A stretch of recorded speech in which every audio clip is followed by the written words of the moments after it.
We do have the appropriate quorum and numbers of senators here to conduct business. I move that we approve the committee budget, the subcommittee assignments, the committee rules, the designation of the members of the Joint Tax Committee, and the designation of the Congressional Trade Advisors en bloc.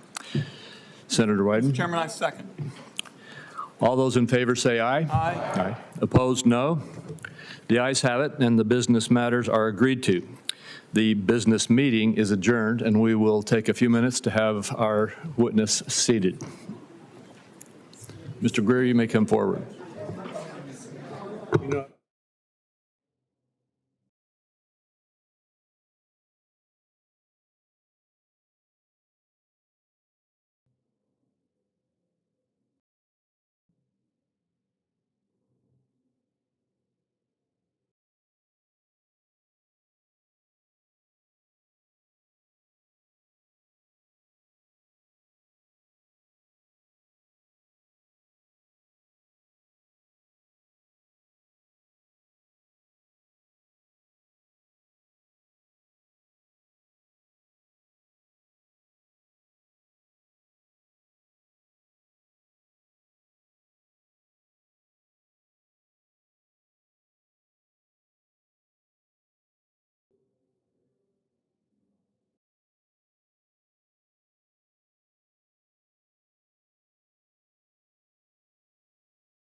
And certainly won't do it if you have a spending bill and offset it with low-hanging fruit, and then you pick off the hard stuff. I don't think that, I have no confidence. The committee will return to order.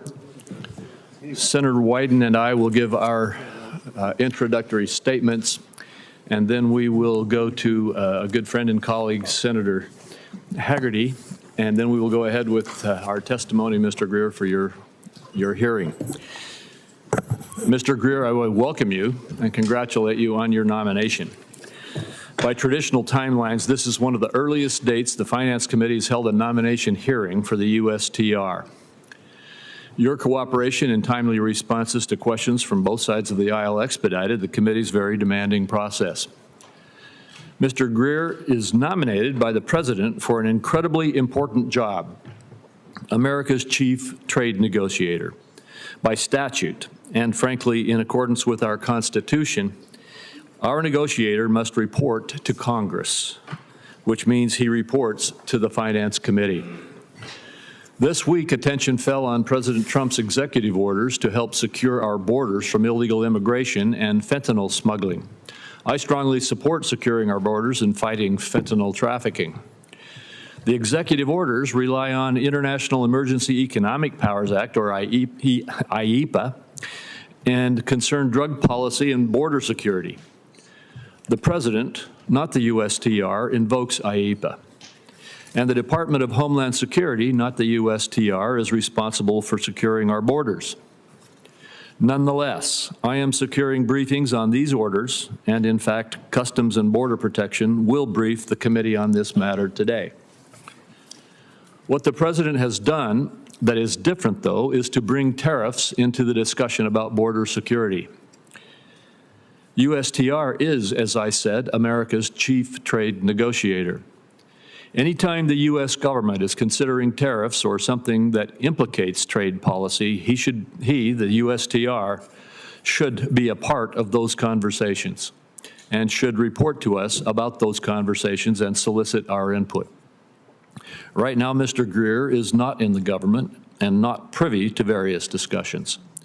Confirming him will allow him to be a part of those conversations and to work with this committee, ensuring that Congress fulfills its constitutional responsibilities over international trade. When we look at whether Jamieson Greer will be a good negotiator for America's trade interests and a partner to this committee, his experience and skill set indicate the answer is yes. He understands the USTR's policymaking since he served as its chief of staff. At USTR, he distinguished himself as an effective negotiator in his work on the U.S.-Mexico-Canada Agreement, or USMCA, which overwhelmingly passed Congress. As many of my Democrat colleagues know firsthand, he worked closely with them on their priorities for USMCA. As an accomplished international trade attorney, he is an expert on our trade agreements and trade laws, including the requirements to report to Congress promptly and thoroughly. We need an effective USTR now more than ever. Frankly, our last USTR did not negotiate any agreements, and we lost ground to foreign competitors. The Biden administration walked away even from its own limited initiatives, such as the Indo-Pacific Economic Framework. Rather than forge new rules to combat China's trade practices, the prior administration turned its back on existing rules and positions, such as our intellectual property rights under the WTO TRIPS agreement and support for open data flows and non-discrimination against our technology companies. The Biden administration also dawdled on enforcement of our existing trade agreements, including by failing to act against protectionist measures on our U.S. agriculture and energy producers. Finally, there was one other major USTR failure during the last administration: failing to report to and consult with this committee. Both sides of the aisle expressed serious concern about the last USTR's repeated failures to consult with this committee, and her position that she did not need to improve the consultation with the committee or the agency's transparency with the public. We should not hold Mr. Greer responsible for those failings. Mr. Greer has been crystal clear that he will consult with this committee and respect Congress's constitutional prerogatives over trade. I expect that some members may disagree from time to time with our administration, but if so, Mr. Greer has committed to make its case before us rather than ignore us. If confirmed, I will hold him to that commitment. Mr. Greer, thank you for your willingness to serve, and I look forward to hearing more from you about your perspectives on international trade and how you plan to work with this committee to achieve our shared priorities. With that, I recognize Senator Wyden. Thank you very much, Mr. Chairman. And Mr. Chairman and colleagues, this has always been a fight to find common ground, and it will be a challenge now, but that has always been the history of the Finance Committee. Now, it may be something of a journalistic first, colleagues, but I would like to enter into the record 3 Wall Street Journal opinion articles on the trade issue. One is entitled, "The Dumbest Trade War in History." A second is called, "Pray for Surrender in Trump's Dumb Trade War." And the third article is entitled, "Trump Blinks on North American Tariffs." Now, America has had its first taste of Trump's rancid trade policy this week. Here, colleagues, are the receipts that demonstrate how much damage these flawed trade policies that we have seen thus far are doing. They're hurting regular people. We saw the effects on Wall Street. I could go on. One of the central problems, and I find it sad to say this, is that Donald Trump has repeatedly lied to the American people about who's going to pay these tariffs. For a full year, you heard again and again and again, it was going to be these foreigners. The foreigners were going to pick up the bill. And that's just wrong. And that's just terrible economics. And that's not right to say that to working people and small businesses and others, because they're the ones who pick up the bills. Now, who could have seen these developments? I thought it was coming because Donald Trump governs by whim, and in trade, that hurts American families. His tariff bluff created huge uncertainty that is costing American businesses and putting the global economy on what I would describe as a month-to-month lease. And frankly, my top priority today is to figure out who in hell in the Trump administration is going to be in charge of trade, what they plan to do, and how this sort of bedlam is going to get straightened out and we get some help for American families. This weekend featured a bunch of fake promises, starting with the Trump threats to slap huge blanket tariffs on products from Canada, Mexico, and China. Then Donald Trump backed down after Canada and Mexico repackaged some stale border security promises into a new box. Foreign leaders around the world were laughing at us, colleagues, and the president really got rolled. So this brings us to the business before the committee today, considering the nomination of Jamieson Greer to serve as U.S. Trade Representative. He and I met first when he worked with Bob Lighthizer. He served as an attorney at several notable firms and was Bob Lighthizer's chief of staff. I appreciated the meeting that we had a couple of days ago, and particularly your straightforward commitment to tell me what's going on with trade before I read it online or in some other publication. And I asked for that, and I appreciate getting it, because every one of my colleagues will be asking me that. And I venture that Senator Crapo may get the same kind of question. The committee can't function if it's kept in the dark like it was over the past week. So I expect that you'll pick up the phone and call us when trade is on the agenda in this administration. And when you speak to me, you will be speaking to my colleagues on this side of the dais. In our conversation, I was trying to figure out the trade chaos that occurred over the past weekend. Now, I thought it was actually about trade. My constituents in Oregon thought it was about trade. They call up, Ron, 1 out of 3 jobs in Oregon depends on trade. What's going on this weekend?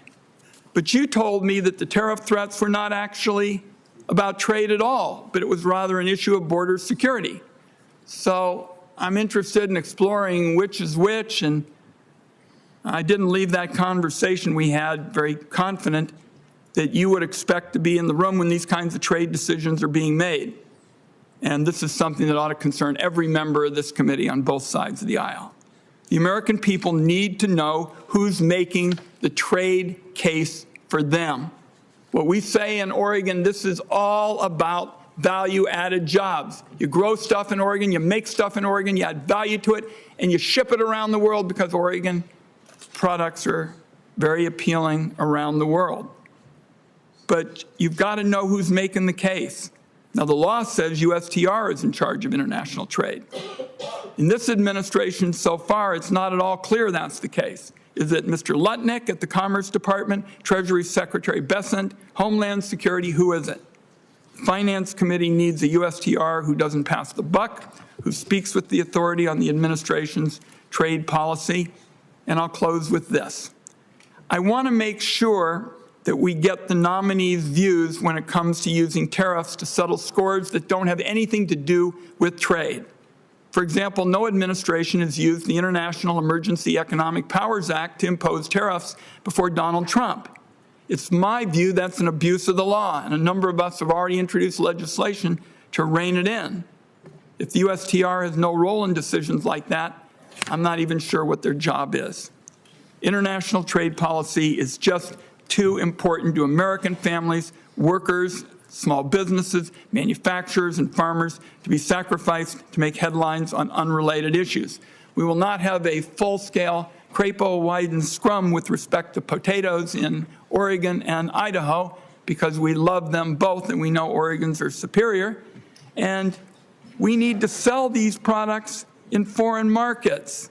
And that's not about going back and forth over whose products are better. It's my hope that the committee will be spending more time on making it easier to sell made in the USA products and less time figuring out why this administration is putting, as we saw last weekend, Americans' livelihoods at risk. Mr. Greer, I don't envy your position. My friend, Senator Hagerty, he and I have talked about trade. I don't envy your challenge because based on last week, it is unclear how these decisions are going to be made, what the influence is going to be of Mr. Greer, and what Senator Hagerty, who has longtime interest in this, is going to be doing as well. So this is an opportunity for you all to make a case for how you're going to pass trade measures that are really going to make sense for the American people at a crucial time. Thank you, Mr. Chairman. Thank you, Senator Wyden. And today we are honored to have our good friend and colleague from the volunteer state, Senator Hagerty, here to introduce Jamieson Greer. Senator Hagerty, you may proceed.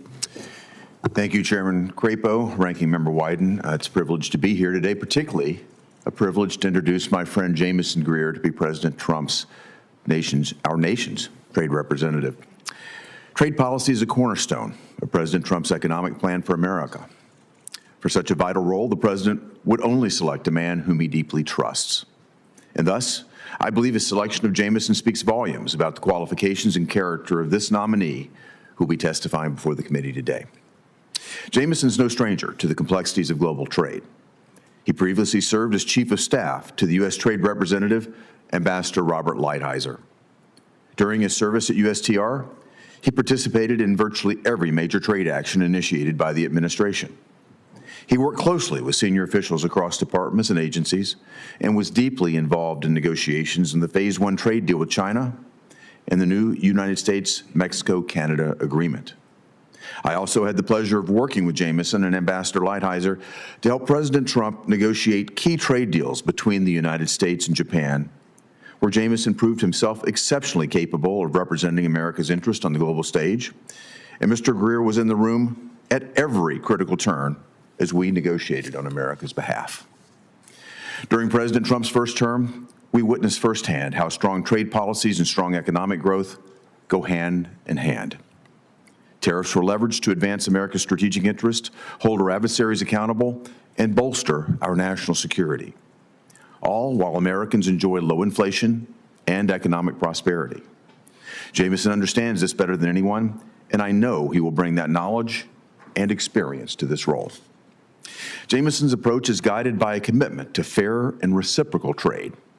He understands that the United States is the world's largest market, and that foreign access to this market should not be taken for granted. He's consistently fought for the interest of key U.S. industries on the world stage. As an officer in the Air Force JAG Corps, Jamieson deployed to Iraq, where he advised on legal matters for U.S. airmen. Public service is in his DNA. I have great confidence in his capability and capacity to defend and rebuild our industries, and his resolve to stand up for the working men and women of our nation. President Trump is on a mission to usher in America's economic golden age, and he needs a capable team to get the job done.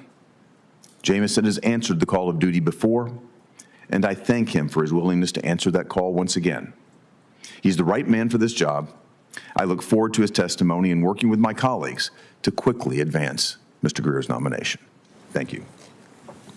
Thank you, Senator Hagerty. We appreciate your joining us for the introduction. As is our custom, you are excused if you would like to get on with your schedule, and we will proceed.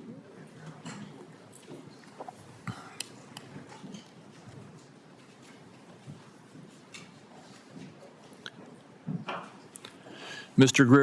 Greer, before we have you begin with your opening statement, I have 4 questions which we ask all nominees before this committee.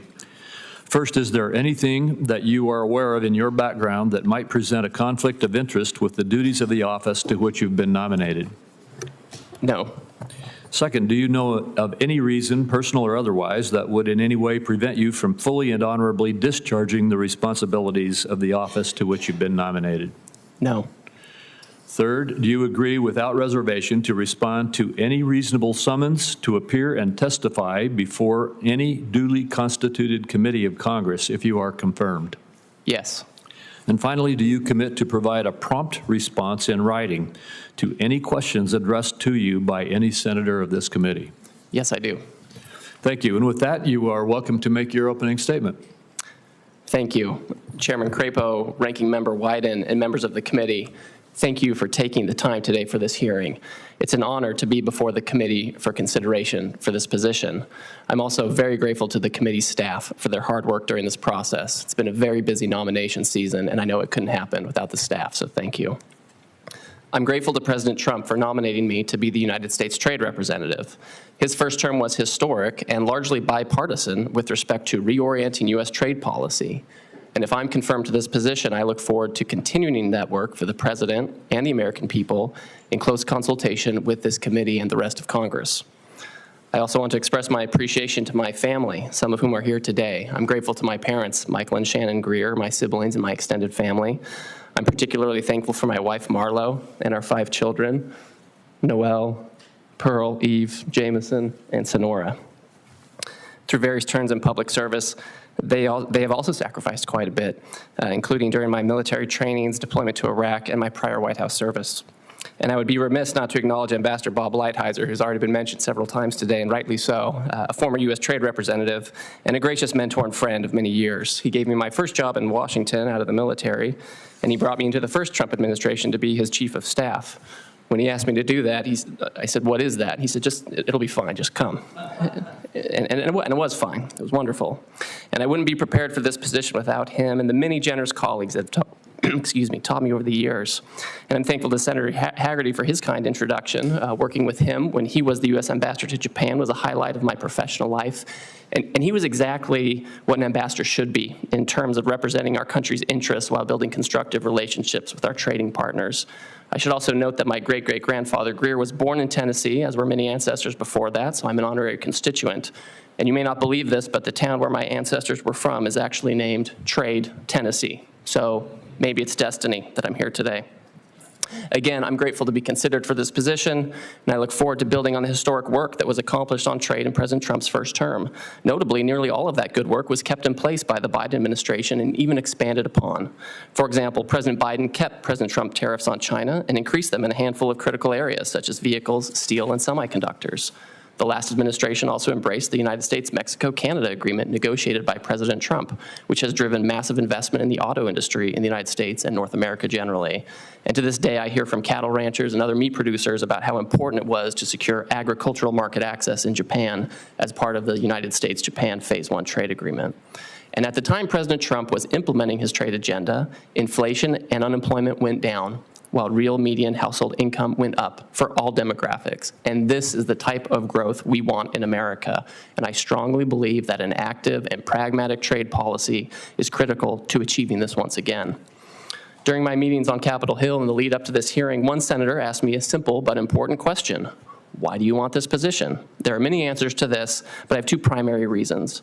First, it is my belief that America should be a country of producers. We are more than just what we consume. Americans should have the opportunity to work in good-paying jobs, producing goods and services they can sell in this market and abroad to earn an honest living. I grew up in a loving family of very modest means in the mountains of Northern California. Our family lived in a mobile home, and my parents regularly worked several jobs to help make ends meet, and the children helped. So I'm very mindful of the struggles that Americans face when they're cut out of economic growth, and trade plays a role in those concerns. But I'm convinced that American workers, farmers, ranchers, and service providers can compete with anyone else in the world in this market and beyond, so long as they have a level playing field to do so. Ensuring that Americans from all walks of life have dignified work as producers and builders is critical for economic mobility and social cohesion. So if I am confirmed to this position, I would seek to develop and implement trade policies that incentivize good-paying jobs for American workers and allow them to support their families and communities. And second, it is critical for our economic and national security that our supply chains are resilient. We need resilience in strategic goods and services, agricultural and food supply chains, and technology. We continue to live in a period of global volatility, unrest, and conflict as foreign adversaries invade other countries, build up their nuclear arsenals, and seek to overtake America's technological edge. If the United States does not have a robust manufacturing base and innovation economy, it will have little in the way of hard power to deter conflict and protect Americans. Trade policy can play an important role in ensuring that we have the economic security that leads to strong national security. I am convinced that we have a relatively short window of time to restructure the international trading system to better serve U.S. interests. If I'm fortunate enough to be confirmed to this position, I intend to work closely with this committee and the rest of Congress to execute President Trump's trade agenda. Together, we can ensure that international trade benefits American workers and their families and promotes our military, economic, and technological dominance over the long term. Thank you again for your time, and I look forward to our conversation today. Thank you very much, Mr. Greer. I'll start out with my questions. First, in the agriculture zone. Agriculture is important to many committee members and members of the Senate as a whole. And notwithstanding Senator Wyden's and my friendly discussion about potatoes regularly, Idaho's 24,000 farms and ranches produce 185 commodities, and Idaho leads the nation in potato, barley, and hay production, and is the third largest producer of milk and cheese. We've not opened up any new markets for our farmers in the last 4 years. Farmers are also concerned that they may become the target of retaliation if we use tariffs to pressure other countries to change their ways. How will you support the interests of America's farmers and ranchers once you're confirmed as our nation's chief trade negotiator? Thank you, Chairman Crapo, for those questions. Agriculture is something that is near and dear to my heart. I was raised in Northern California, and that's rice country and almond country. And I'm very familiar as well with the Northwest and Mountain West and the important agricultural crops that you have. In my view, American agricultural producers are the most competitive in the world, and they need to have markets commensurate with that competitiveness. And to me, that means that we need to go and gain market access where things have been closed until now. For many decades, we have had a trading system where the United States opens its market over and over again, and others do not. In India, for example, their average bound tariff rate on agricultural products is 39%. In Turkey, it's 39.8%. These are markets where they need to open to the United States, and I think we need to use all the tools at our disposal to do so. Thank you very much. And let's move to digital trade. We lost ground during the last administration because we turned our back on digital trade rules, including promoting data flows, combating forced technology transfer, and promoting non-discrimination. A number of jurisdictions, including the European Union and South Korea, utilized that opportunity to advance measures that target U.S. technology companies with special requirements or taxes while exempting their domestic companies or even Chinese companies. Do you agree that ensuring U.S. technological leadership means that we need to confront these types of measures? Yes, Chairman. I strongly believe that we need to do that. Again, this is an area where the United States is very competitive. And I understand that we are having a domestic conversation about how to regulate digital trade and technology companies, et cetera. And my view is that is where the conversation should be happening. We should not be outsourcing our regulation to the European Union or Brazil or anyone else, and they can't discriminate against us, and it won't be tolerated. Thank you, and I appreciate that perspective. Next, the law states that the USTR reports directly to the President and Congress. Though my colleagues and I may disagree on policy occasionally, we are united in defending this committee's jurisdiction. If confirmed, do you commit to provide timely and thorough briefings on trade negotiations and to share proposals with this committee in advance of sharing them with foreign governments? Chairman Crapo, we certainly expect to follow the law to the T with respect to consultations with Congress. I agree with you exactly that the statute directs me to report directly to the President and to you, and that includes all of these consultation requirements, including before we approach foreign governments with serious offers that we need to come to you and talk about it so we can be on the same page. Thank you. And will you also keep us apprised and consider your input our input with respect to USTR-led investigations and reports in the January 20 America First Trade Policy Memorandum? Yes. And then finally, with regard to trade reporting on trade barriers, by law, the USTR is required to issue an annual report called the National Trade Estimate that identifies foreign barriers of U.S. exports of goods and services. The last administration decided it would not list a barrier if the administration agreed with the foreign government's ideology for enacting the barrier in the first place. If confirmed, this year's National Trade Estimate may be one of the very first things you review. Do you agree that the USTR reports should, as statutorily required, identify the full range of discriminatory barriers to U.S. trade, regardless of what agenda or excuse our trading partners may offer? I agree with that, Chairman. Thank you very much. Senator Wyden. Thank you very much, Mr. Chairman, and welcome, Mr. Greer. Let's talk first about the President's campaign pledges to lower prices. For example, 2 weeks in, eggs are nearly $9 at grocery outlet in Portland, and the President actually admitted, when asked questions about this, there would be, in his words, not mine, pain involved. So what I want to do is figure out how we're going to help the consumers and minimize the pain that they and our businesses are going to have. And my view is that a smart approach in trade is to dig in a targeted kind of way. For example, if you're going to go after trade cheats, that makes sense to me.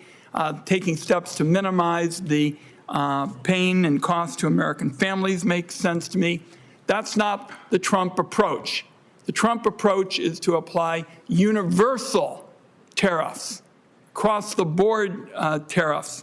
And I think that's a prescription for hitting our citizens, small businesses and individuals really hard, and also raising inflationary pressure. So I thought I'd start by asking you, can you give us an example that, other than Smoot-Hawley, in the country's history where there were universal tariff hikes and where somehow the country benefited? Where are the examples that you cite for this Trump approach in American history? Senator Wyden, thank you for that question. And I think it's indeed instructive to think about our history with respect to trade policy. As many on this committee likely realize, until about 1913, the United States government was entirely funded, almost entirely funded, from tariff revenues. including during the latter part of the 19th century when America truly was exploding as an international industrial powerhouse. And we had a relatively high tariff rate. At the same time, we saw countries like the United Kingdom lowering their tariff rates and actually falling out of industrial competitiveness. I would say also you have instances in the past where when we have seen what happens when the reverse happens. For example, when we gave China permanent market access to the United States. What I'm asking about is an example for the idea that the president has made #1 on the trade policy list, a universal tariff. I like a toolbox. I'm prepared to put a tariff in there, and there are instances where it's valuable. But I'd like to see some kind of lodestar here that shows us why we ought to go in the direction the president's going, because I haven't seen one. Certainly. Well, when you look at the trade policy memo that the administration released, they have a part about fair and balanced trade, and a part of that they discuss what you've mentioned, Senator, which is the possibility of a universal tariff. And it's talked about in the context of our trade deficit, which is over $1 trillion. And part of the question is, how large of a trade deficit do we want? Because the trade deficit represents, in large part, manufacturing jobs that have gone overseas and other things like that. And universal tariff is something that should be studied and considered to see if it can reverse the direction of that deficit and the offshoring that I don't think any of us want. I'll hold the record open. I've asked 3 times for an example of where there was history that the president's approach, the across-the-board tariff approach rather than a targeted one, made sense. We'll keep the record open. Let the record note that I asked it 3 times and there were no examples. Let me give you a question with respect to making more medicine in the United States. This is important to many of us, because that's a clear area where we can hold down the costs of medicine, create more choices, have groundbreaking therapies. And I'm concerned about, again, the tariff approach that I see emerging from the administration that could make it harder to make more medicine in the United States, something that's clearly a bipartisan goal. Senator Crapo and I have been toiling away on bipartisan legislation that could help mitigate the drug shortage. So what's the plan to protect patients from the damages the tariffs are going to cause as we try to get these drug supply chains right, create more medicine in the United States, make our country safer and more secure as a result? What's the plan? And Senator, I agree with you that we need to reshore a lot of these supply chains for pharmaceuticals, and we want to do it in a way that's affordable. My expectation at a minimum is that the Trump administration is also simultaneously with robust trade policy, they'll be implementing tax policy, energy policy, regulatory policy, the kinds of policies that led to incredible economic growth in the first Trump term, when we also had a very strong trade policy that included tariffs. We got a lot to do in terms of getting a lead in medicine, and I don't think your tariffs are going to get us there. They're going to set us back. We'll have further conversations. Thank you, Mr. Chairman. Thank you. Senator Bennett. Thank you, Mr. Chairman, and thank you. I want to thank the ranking member for raising the issue of $9 eggs. I think that's a very, very important one.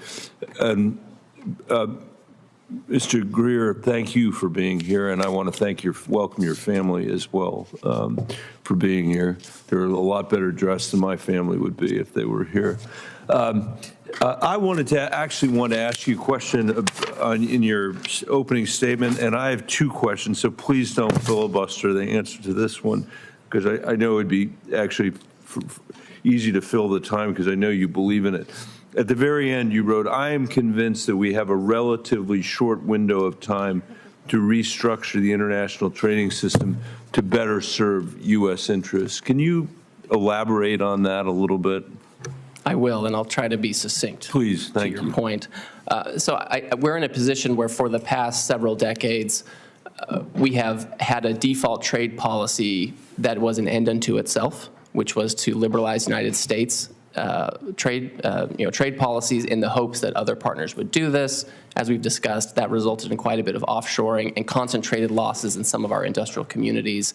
Also gains for a lot of folks like in the ag community and other exporters. And then we had bodies like the World Trade Organization presume to, exercise sovereignty or authority over our trade laws and limit our ability to do that. I think going forward, we need to restructure this. We need to have a pragmatic trade policy where we're looking, sometimes sector by sector, sometimes economy-wide, often on a bilateral basis. How can we have very competitive terms of trade between us and the rest of the world? How can we emphasize our areas of competitiveness, technology, agricultural, advanced manufacturing, and be able to take advantage of that in a very particular way, as opposed to just having a default trade policy of let's liberalize everything and see where the chips fall? I think also that we had a good conversation when you came by the office, which I appreciated.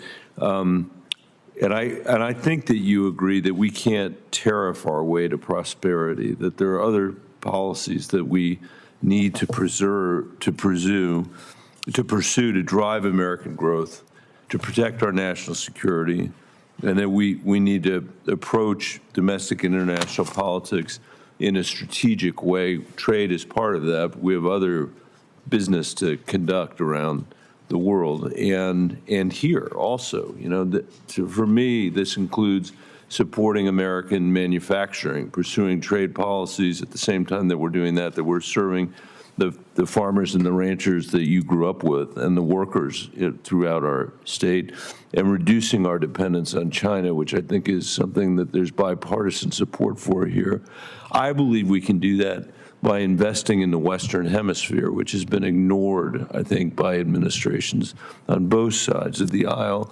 That's why Senator Cassidy and I are leading the Americas Act, which I mentioned when we were meeting in my office. This would bring critical supply chains back to our hemisphere, counter China's economic coercion of our neighbors, which is going on as we speak today in our own hemisphere, and create pathways to economic security that reduce illegal migration, I think, in the hemisphere. So in that context, I would ask you, if you are aware of the Americas Act, if you're thinking about ways in which in our region we'd be able to extend existing agreements or work with Congress to deepen our cooperation and our integration with our neighbors. This is something that people at home readily understand when they are asking the question, how can a country of 330 million people compete with India with 1.4 billion people, compete effectively with China, which has 1.3 billion people? We obviously don't have those numbers. We've got a lot going for us: innovation, commitment to the rule of law, a lack of corruption, the most dynamic economy in the world. We've got some big problems: income inequality and a lack of economic mobility. I think working in a strategic way with our neighbors is one of the answers to that, and I wonder if you could give me your views on that. Well, certainly. I have reviewed the Americas Act, and one thing of interest in the trade policy that was put out by the Trump administration a couple of weeks ago, it mentioned the need for USTR, it directed USTR to review our existing trade agreements to see if they can be improved in a way that improves the terms of trade for the United States. So I think there's room for a conversation on the types of issues you're talking about. We're always going to have international trade, and we want it to be strong, we want it to be resilient, we want it to be with countries that agree with us and are going to play by rules. So I think there's room to talk about how to take those kinds of actions and initiatives. Thank you, Mr. Chairman. Thank you, Senator Cornyn.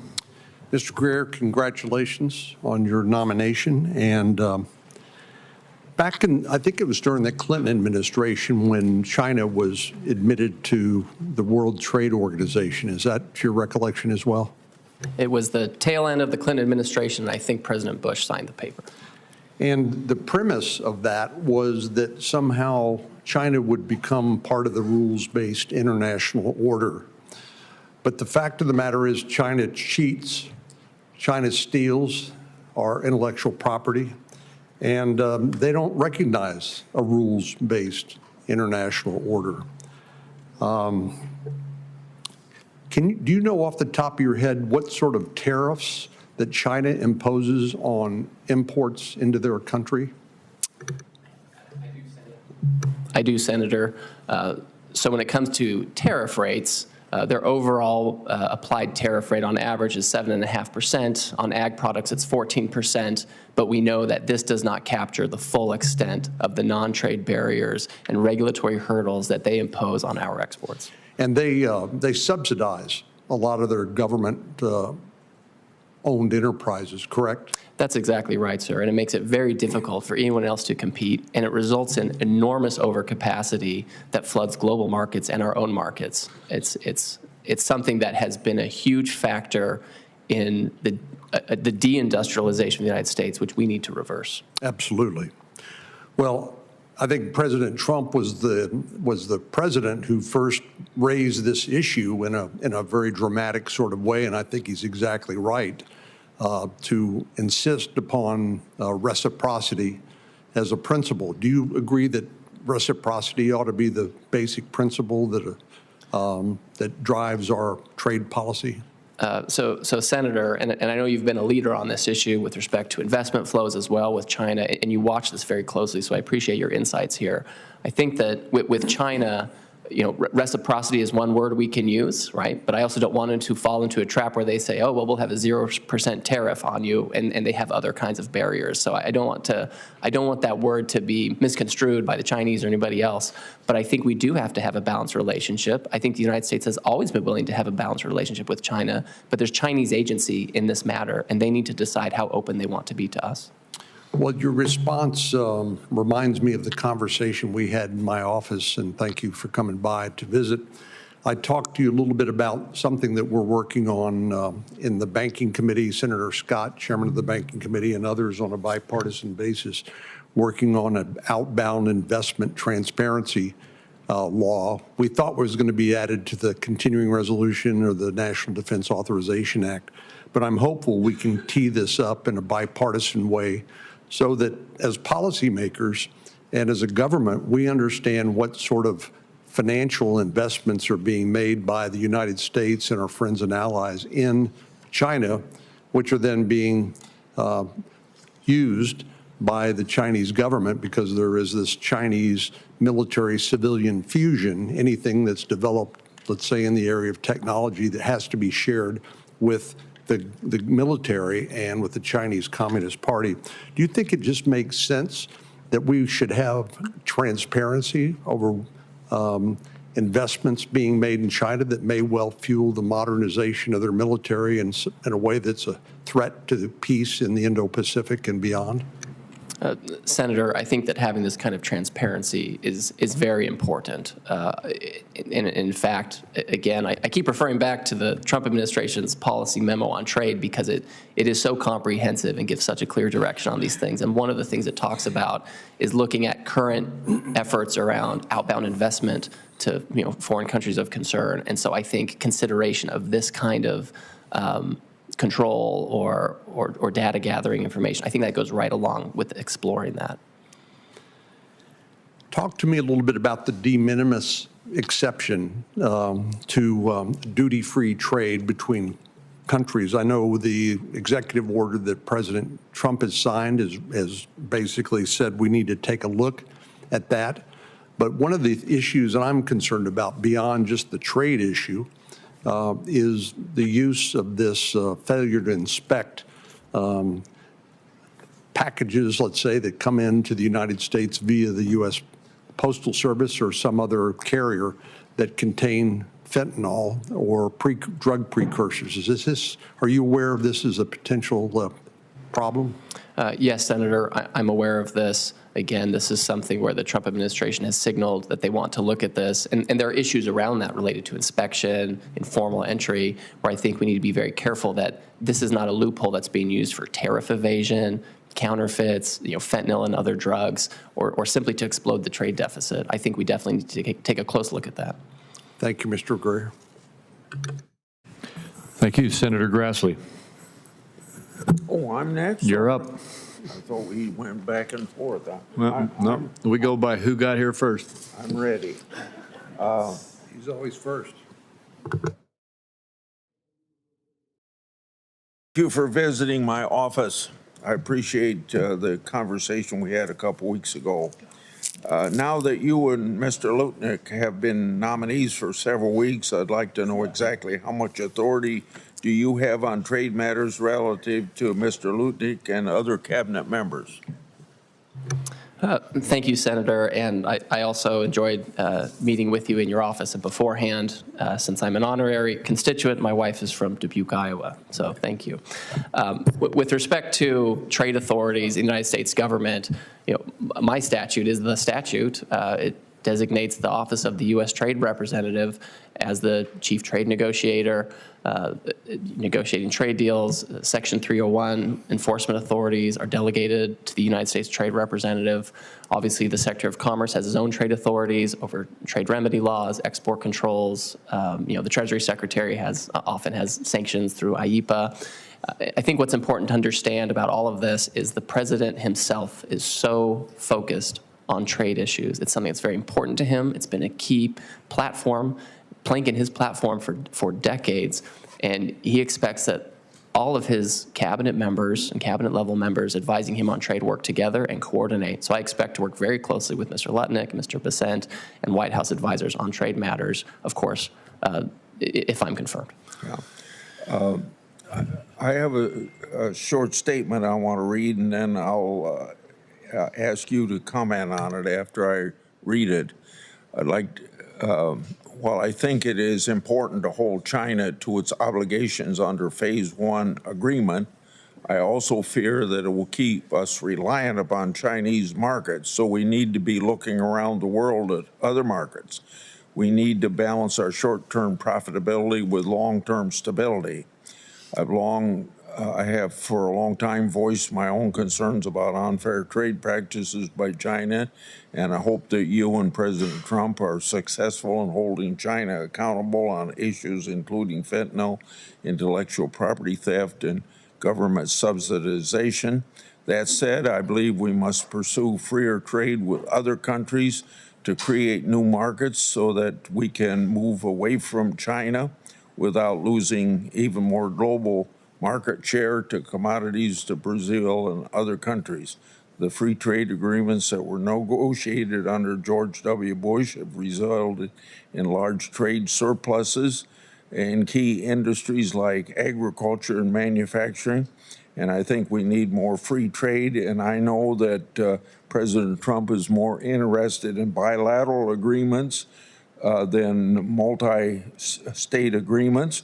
And I think if we look away from Brazil and South Korea and Japan and China and EU as being problem countries for us on trade issues, but there's so many other countries where if we have these agreements, and I use George W. Bush as an example and his negotiator, Alan Johnson, about 13 countries, probably 6 or 7 different agreements with countries you don't even think much about being significant in world trade, and they have, we've increased tremendously with these free trade agreements, our surpluses with those countries in trade. So if you want to comment. Yes, Senator. Everything you just said, I think is really important to keep in mind as we move forward with trade policy. I think obtaining other export markets to make sure that our exporters, our farmers and ranchers and, anyone else, service providers, manufacturers, are not completely dependent on China for their livelihood, because that can be a high-risk proposition. My guess is we'll always trade with China, absent a conflagration, God forbid. But we do have to have diverse export markets for our exporters, and I think that if we can be thoughtful in going to other countries where we see real concrete areas of advancement, we should pursue that. And I'm looking forward to working with you, if I'm confirmed, and the rest of the committee, to talk about where we can get the most bang for our buck in other markets, to make sure that any agreements we have are aligned with your goals and the administration's goals. Brazil is a leading competitor with the United States on agriculture. One example is that Brazil has displaced the United States as a world leader in soybean production.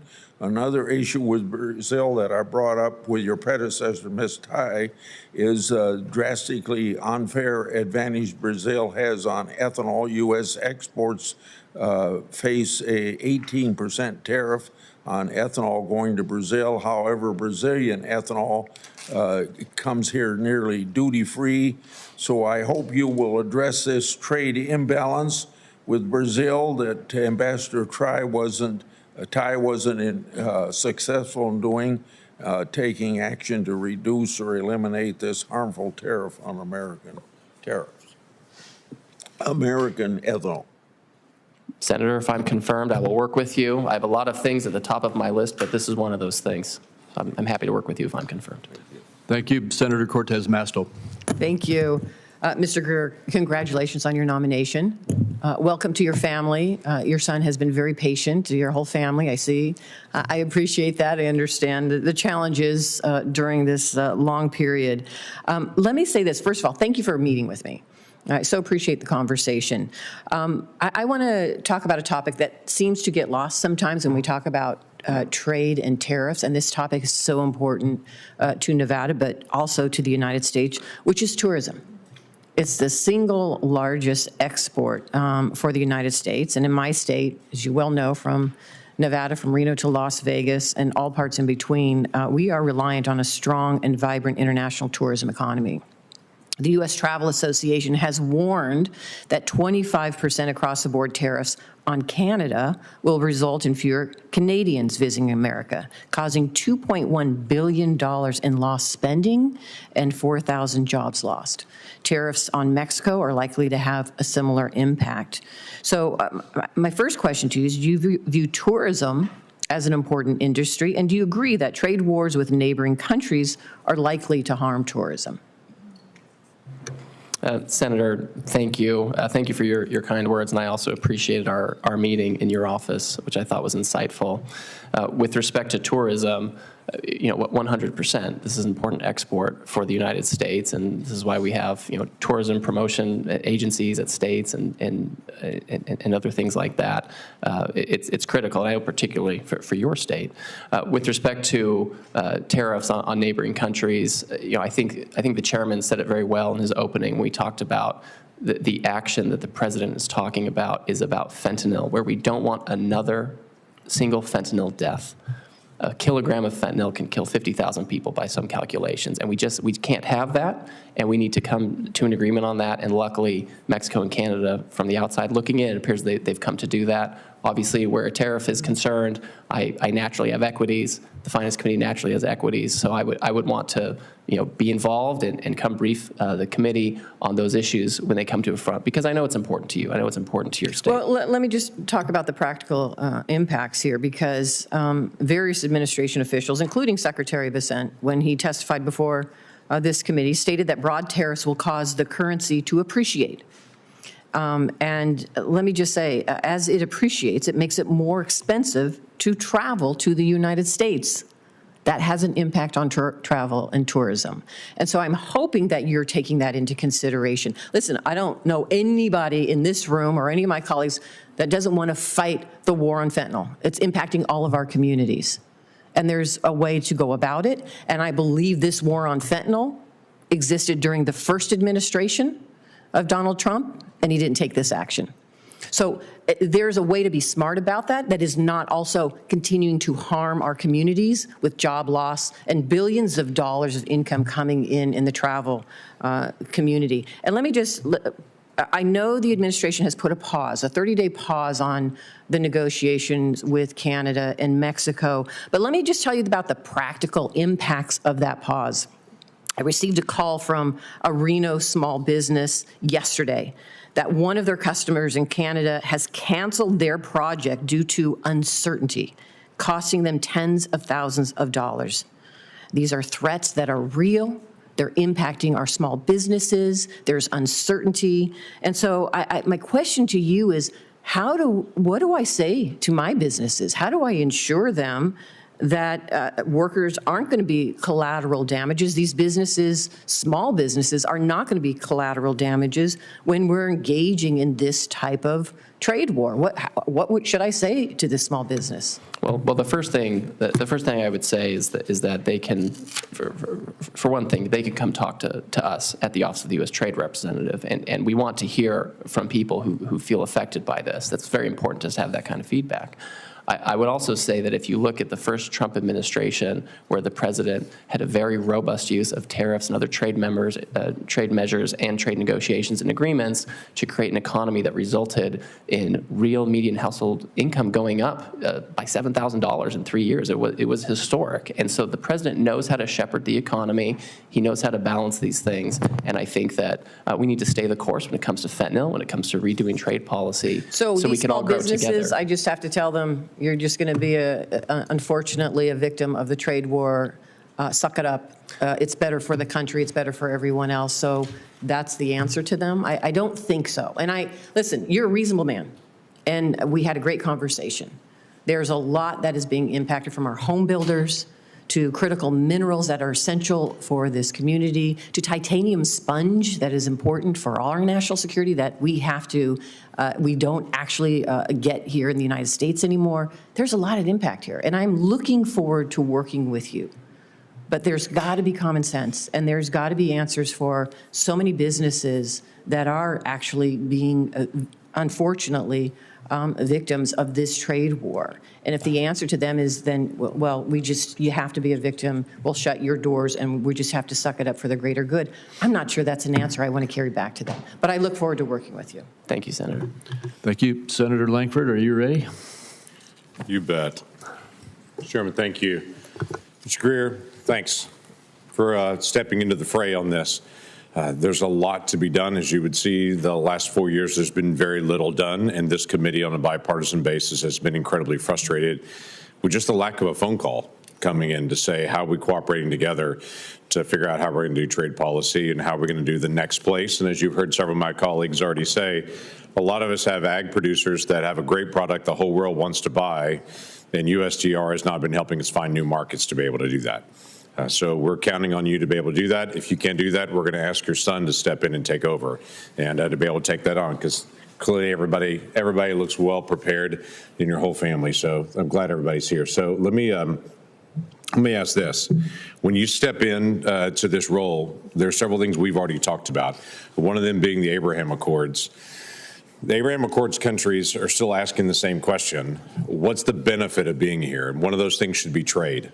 One of those things that can be done is, how do we trade better? How do we form better trade agreements? And so the next country that wants to join the Abraham Accords knows, if you join, here's the benefit of joining this club. How do you start developing some of those things to be able to make sure that that can be done? Thank you, Senator. And I know that this is an issue that's important to you, and we had a good introductory conversation about it in your office. Yeah. One thing that's interesting about some of those countries, we have existing trade agreements with Jordan and Morocco, for example, right. and so we know there's a pathway to have good trade relations with these folks as well. Again, I'd go back to some of the discussions I had earlier with I think with Senator Bennett, where the president has directed, let's look at existing trade agreements, and let's look at markets where trade agreements might be helpful, and let's do it in a way that's coordinated and pragmatic. And so I think that if this committee and you believe that we should be looking at some of potential Abraham Accords members as areas where economic growth can happen for Americans and American workers in a good way, then we should talk about that. Okay. Well, the focus is there on good foreign policy for us and good for Americans as well. And establishing peaceful relationships across the country allows us to have better trade agreements and better economic activity on it. So we want to continue to be able to drive that messaging home. China's been dumping product. You and I talked about this a little bit in the office as well. I appreciate that. The big challenge that we have on China dumping product is not just that they're dumping it, it's that the process that you have to go through to be able to challenge the dumping of that, how many millions of dollars it takes to be able to challenge that. Leave me alone. And then who actually enforces that? Now, I know this falls largely in the Department of Commerce for the enforcement of this, but one of the questions that's going to come to you is, how do we help our companies that know Chinese products are being dumped on them and are killing the market have a better response, and what pressure can you put as while agreements are going on with the Department of Commerce and trying to be able to prosecute those? How do you actually put additional pressure to make sure it stops? Thank you, Senator. And yeah, this was a great topic of conversation. I know you're concerned about it. As many on this committee know, dealing with unfair imports from China is what I do. It's what I've done in the private sector. It's what I do in the public sector. And so one thing that the president has directed, he's directed the Commerce Department to look at the dumping laws and see if they can be improved to better serve American companies and workers. With respect to USTR, if I'm confirmed, I would be committed to look at other unfair trade practices that maybe aren't captured fully by the dumping laws to see if we need parallel actions going on at the same time to make sure we resolve every aspect of the problem and not just some of the technical dumping issues. Okay, that'd be helpful on that. There's also been some conversation of late this week dealing with packages coming in from China and how those are going to be handled. This is an area that I'd just encourage you to work with CBP. There was a pilot agreement that was established in 2019 to see if we could actually manage some of this. That pilot program over the last 4 years has exploded and is dramatically changed how we're handling the de minimis issue in USPS. So again, that's not firmly in your area, but it's definitely going to be a trade area that we've got to be able to figure out how to be able to make sure they're paying their fair share of what they should be paying, especially those packages that are coming in from China, as a significant amount are. One other question that I have for you, you and I talked about in the office. When you're negotiating trade agreements, you'll hear many of us talk about the power that you have. Countries want to trade with the United States because we produce great products and our manufacturers are tremendous at what they do and they put out a good product and everybody, the whole world wants it. But that also means when you sit down with them, if people say, we want to open up a trade agreement, people are going to want to talk about, me and my colleagues are going to talk about labor agreements and how we're making sure there's unfair labor practices, what we're doing to be able to make sure that we're not having unfair competition. But we also have standards in there for things like religious liberty and a free press and all those things. So I would just encourage you, you are an ambassador in many ways on many issues. And when you sit down on trade agreements, you have the ability to be able to sit down and to be able to press countries around the world that are oppressing their people on issues like religious liberty and to say, if you want to trade with us, we want to trade with you, we want it to be fair trade, but we also want to see some action in your country as well that begins to balance out our people trading with your people, that we also know that you're respecting things like labor rights or free press or the freedom of religion. So I'd encourage you just to be able to take that action as well while you're also watching out for American workers. Thank you, Senator. We'll be sure to align with the State Department, who is very good on these issues, to make sure that all of our messaging is aligned to encourage the kind of standards and values we would expect. Thank you, Mr. Greer, and thank you to your whole family. Thank you. Thank you, Senator Cantwell. Thank you, Mr. Chairman. Thank you for this important meeting. Mr. Greer, it was great to visit with you, and it's good to see your family here. Yesterday, the Department of Commerce reported that the United States goods and trade deficit set a record last year of $1.2 trillion. So I want to associate myself with the remarks of Senator Grassley, which is, I believe our approach here should be opening markets. I believe that we should have an aggressive trade strategy, particularly at a time when we have a growing middle class around the world. In fact, 2019, before the pandemic hit, the first time the world population, the majority had reached middle class. I think we calculated in my office, if you just sold those people one more latte, what was the value of that? So clearly the fact that right now, China has I think it's something like, they import something like $84 billion of agriculture product. That's just one example.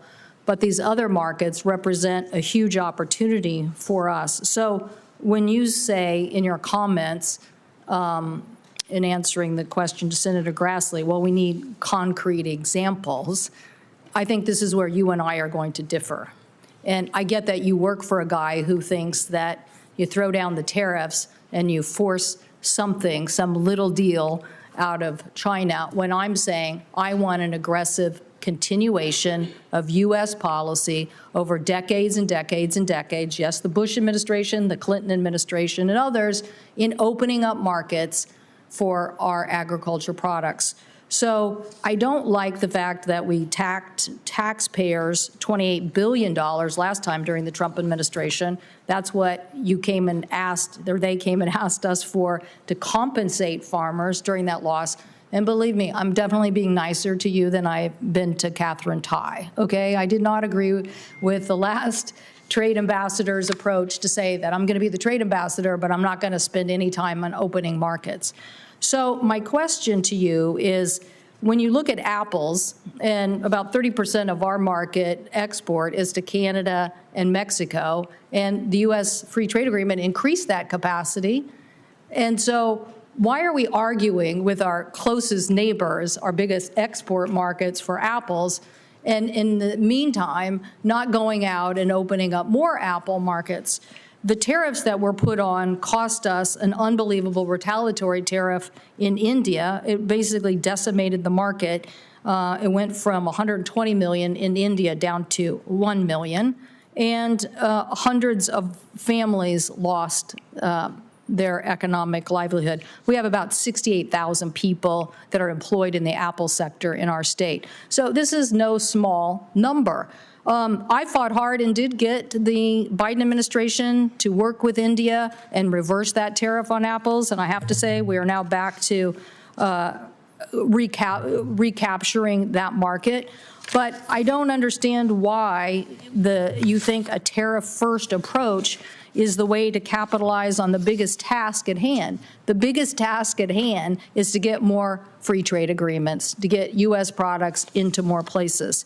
And I think I mentioned to you in my office that I am for a alliance strategy. I mentioned on technology. I'd rather have a technology NATO. I'd rather bring the 5 biggest democracies and tech sophisticate nations like us and Japan and Australia and Israel and say, okay, these are the rules of the road, China, and nobody in the world should buy from you if, in fact, you have a government backdoor, and evangelize that. So I believe in competing with China and making this market work, but I don't understand how the administration can ignore this very big challenge of going and opening up markets and instead get in a fight, for me, with our biggest market when they're not really our problem, and not go chase another market like India, or as my colleague from Iowa said, these very interesting markets that people are ignoring. Now,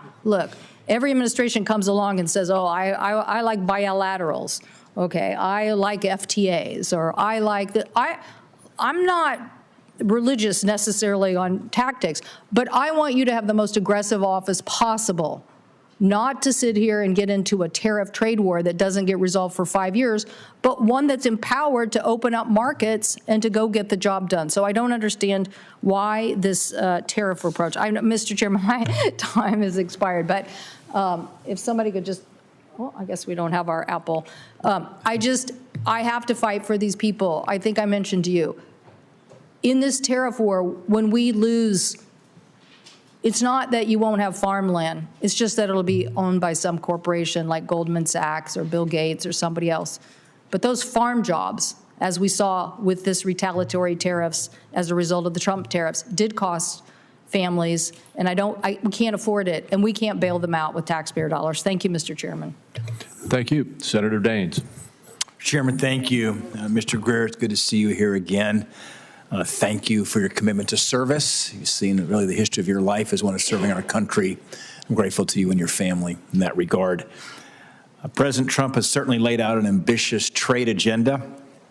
He's taken serious action this week to secure American interests. I share his view that the United States should use every tool at our disposal to secure our borders, to stop the flow of dangerous drugs into our communities, and to open new markets around the globe. I applaud the quick work done by President Trump to ensure that Mexico and Canada are doing their part. It's important to note that previous blanket tariff policies for steel and for aluminum had serious effects on a wide range of my constituents in Montana. Agriculture is our #1 economic driver in Montana. In some cases, the price of aluminum in the United States rose 15%, which increased costs of our manufacturers and was ultimately passed on to consumers like farmers buying heavy equipment. It's equally important that we protect American farmers, American ranchers, small businesses, manufacturers, by moving quickly to open up new markets in the face of retaliation. The threat of retaliatory tariffs on Montana commodities like wheat, barley, beet sugar, pulse crops still looms as negotiations continue with Canada and Mexico. As I chat with my farmers back home, input costs remain very high. Farmers and ranchers are facing razor-thin margins, in many cases now negative margins, and the future cost of important inputs like fertilizer as well as energy remains uncertain. Mr. Greer, if confirmed, will you prioritize swift and immediate action to secure new market access for Montana producers who are now facing the threats of retaliatory tariffs? Senator, thank you for that. And I know that these issues are front and center for you and your constituents in Montana, and they're things that I pay very close attention to as well. With respect to whether there will be swift action, I think it is safe to say that the president has a bias for action.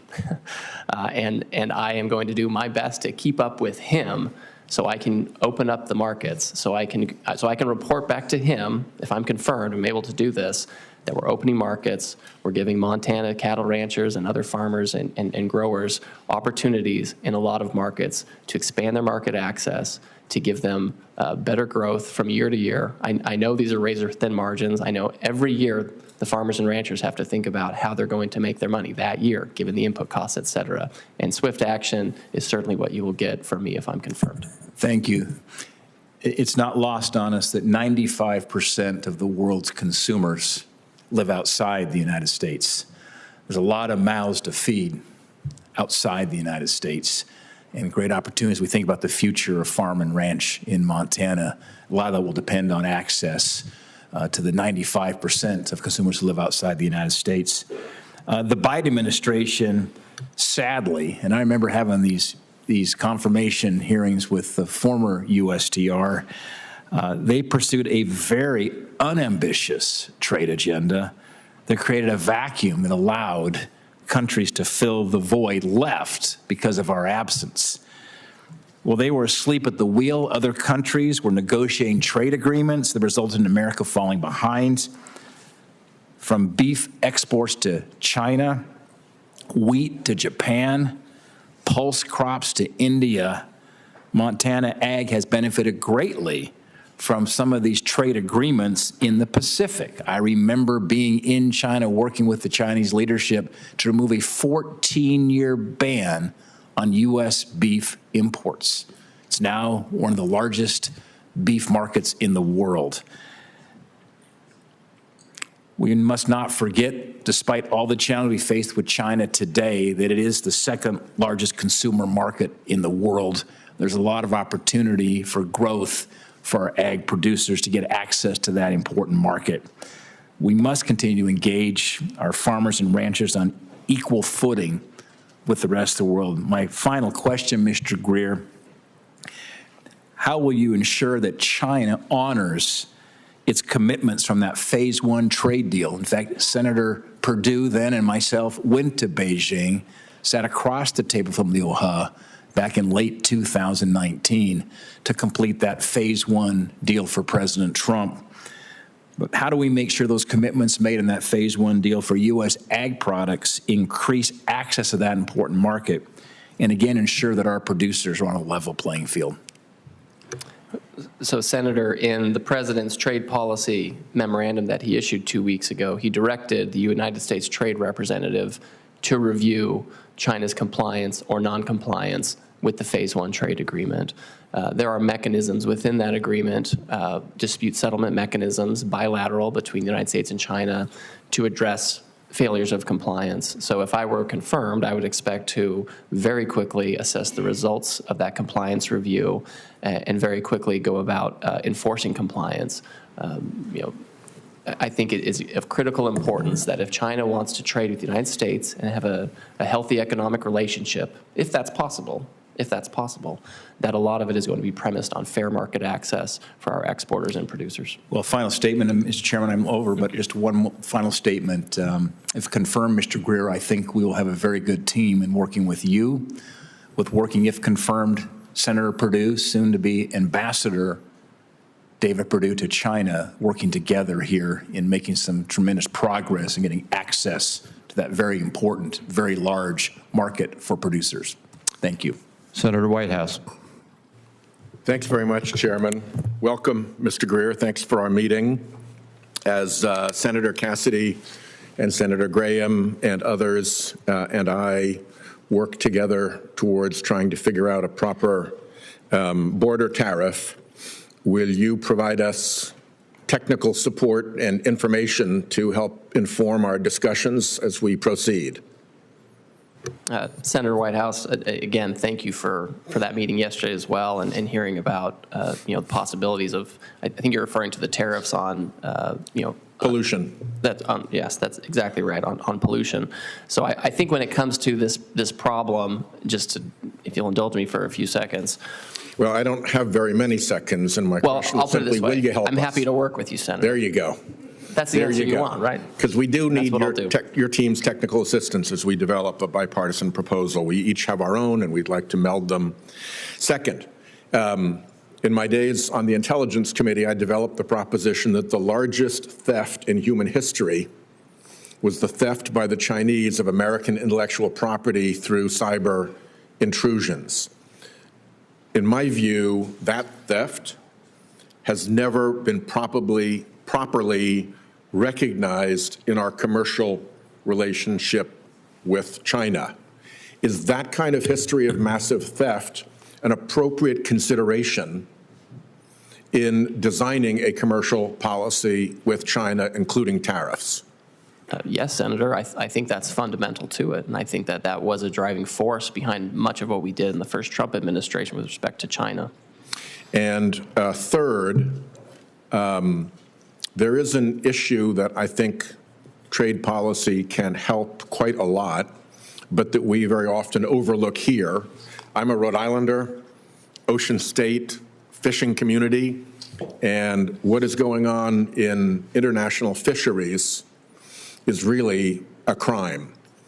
There are pirate fishing fleets out there that answer to no one, whose crews are essentially modern-day slaves.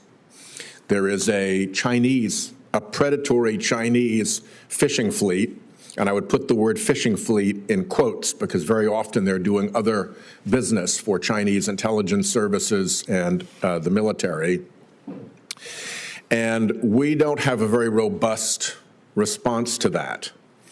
When we met in Munich for the Munich Security Council with the four-star head of AFRICOM, he said one of the most important things we could do to buttress our relationships with our friends in coastal Africa would be to provide support for them to detect criminal fishing operations, to be able to identify who's doing the criminal fishing operations, and possibly even to enforce against those criminal fishing operations. Our fisheries are having really unfair competition from pirate fishing fleets and from the Chinese fishing fleet that are offshore. And it strikes me that they are pretty significant tariff ways. When it's a pure pirate operation, it's going to take some doing to trace it back to the nominal home of the vessel. Where it's China, boom, you know. But I would ask you to work with particular Senator Sullivan and myself, who have been working hard on this issue. We have a bill we hope will pass this year to increase the penalties and the transparency around the pirate fishing fleet, slave fleet, if you will. And to the extent that this can become a part of our tariff policy, it would be, I think, very, very helpful. It would protect American fisheries against illegal and brutal foreign competition, and with the side benefit that the rapacious behavior that's happening in our seas is causing massive, massive environmental damage and crushing of fisheries. Many of the top-level fish are down, 90% from their previous numbers because these fleets are operating without restriction, without law, and without consequence. Is that something you'd be willing to work with Senator Sullivan and me on to try to put a hard stop to? Yes, Senator. This is an issue that's important to me, too. I know we don't talk about fisheries much, but I really encourage my colleagues to consider that, because it's not just a question of economic competition, our fishermen versus their fishermen. It is also the fact that the Chinese fishing fleet is an extremely predatory extension of Chinese power into a whole bunch of areas. And unless we're taking that on as a national security problem, we're missing a very significant part of the problem set here. So thank you. I agree with the points you made about our fisheries, Senator Whitehouse. We need to pay attention to them. Looking forward to working with you on it, Mr. Chairman, and with, of course, Senator Sullivan. Thank you. Senator Smith. Thank you, Mr. Chair and Ranking Member, and welcome, Mr. Greer. I'm so glad to see you and appreciate your family being here and your willingness to serve our country. So I believe that too often our national trade policy over the last 35 years or so has really failed American workers. Under both Democratic and Republican administrations, the profits of big corporations, big corporate interests who want to import cheap goods have been put ahead of the interests of workers who make things in Minnesota and in America. And I think that there also is a direct connection between the significant income inequality that we see in this country and the way that our trade policy has been used to benefit big capital and multinational corporations. And as many of my colleagues have discussed this morning, it's not just jobs on the line, it is also our national security. For example, our failed trade policy means that we're way too dependent on China for many things, including critical medicines and technologies. So let me ask you, the role of the U.S. Trade Representative is a balancing act. If you're confirmed, you would be responsible for forging new trade deals, for maintaining existing export markets, protecting domestic producers from unfair foreign competition, and also making sure that other countries comply with existing trade deals. Did I capture that correctly, do you think? I think that's right, Senator, yes. And would you agree that part of the balance that we need to strike is that our trade policy doesn't end up pitting American manufacturers against American farmers and vice versa? Yes, I agree 100% with that. So in order to strike this balance as U.S. Trade Representative, you're going to have several tools at your disposal. For example, let's take an example of a factory in Mexico that is illegally suppressing wages and gaining an unfair advantage over U.S. facilities and workers in the process. You could deploy the USMCA's rapid response labor mechanism to get at that problem. Would you agree with that? Yes, Senator, that's correct.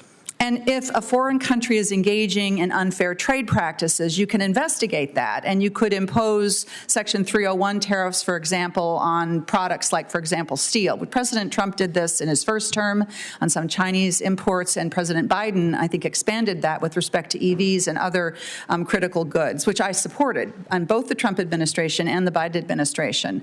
Have I captured that, do you think? This is not leading to a trick question, so don't worry. No, you have captured it, yes. I want to go through this because I do think that we can find common ground when you and the Trump administration is standing up for Minnesota workers and Minnesota farmers and American producers. And I think that we could work together, for example, on taking on China's cheating when it comes to trade. You can hear this as an issue on both sides of the aisle here. But if the Trump administration is going to be taking reckless steps, such as the president's blanket tariffs on our close allies in Canada and Mexico, Mexico, I mean, I'm going to fight that because I don't think that that is going to be good for American workers. I think it's going to end up hurting American workers. So let me ask you how this sort of pans out in real time. You have talked about identifying new opportunities for opening up new markets. This is a long and arduous process. It doesn't just happen. I'm thinking, for example, I'm thinking of what happened with the Colombian market. There was a big effort to open up the Colombian market to American poultry products. Big deal in Minnesota. Then here comes President Trump. He announces this 25% blanket tariff on Colombia. Now, I understand that he's pulled that back. But what I fear is that the United States, with this kind of erratic and chaotic trade policy, it's going to make us seem like an unreliable negotiator and trading partner. I mean, Mr. Greer, how do you go in and try to negotiate in good faith with potential trading partners when we have a president who appears willing to trade up and tear up agreements on a whim on an issue that might be completely unrelated to trade? So, Senator, first of all, thank you for what I think is a very good summation of how trade policy should work.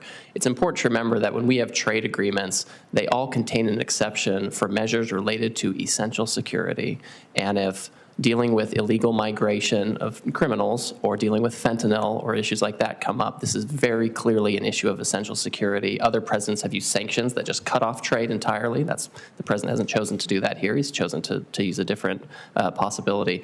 But I think that's going to be important for me, if I'm confirmed, to make sure that I'm coordinating with whatever agency is implementing tariffs or other trade measure, whether it be a sanction, to make sure that we are balancing the needs of trade agreements, opening markets, protecting workers, and dealing with essential security matters.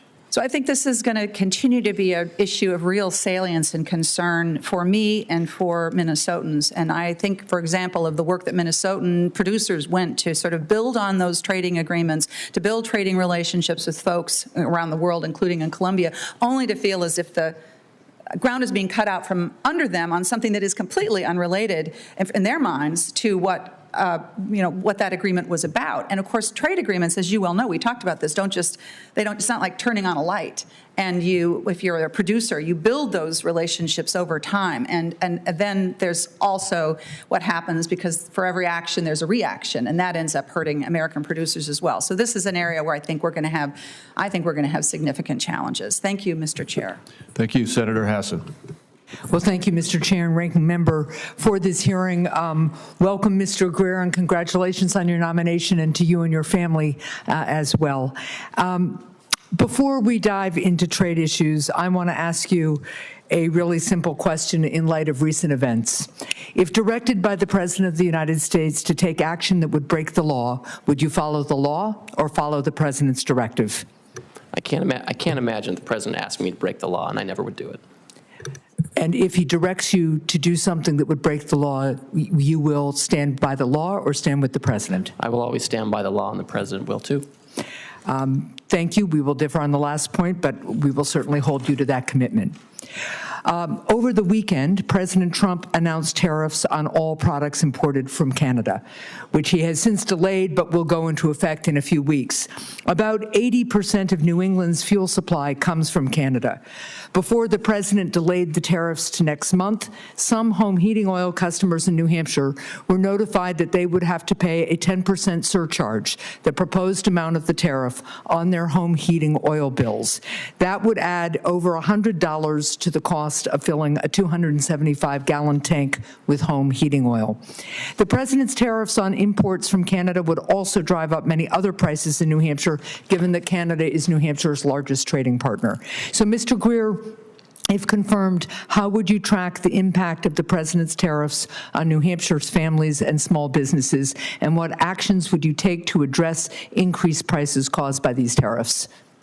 So, Senator, thank you for that question. And that's certainly something that I expect, if confirmed, not only the Office of the U.S. Trade Representative, but the Council on Economic Advisors and others would be looking closely at the economic effects of any measures taken to secure the national security of the United States. These are things where, it's hard to do this. How do we balance the cost of lives lost to fentanyl against other potential costs? And I know that's not what you're asking, but I need to watch You this do not have to talk to me about lives lost from fentanyl. I was governor of New Hampshire for 4 years. Right. I've been on the forefront of combating fentanyl in this body and in New Hampshire for a decade now, and we're actually making some progress, by the way, that was threatened by the OMB order that froze critical grants that were appropriated by this Article I body of the United States Constitution.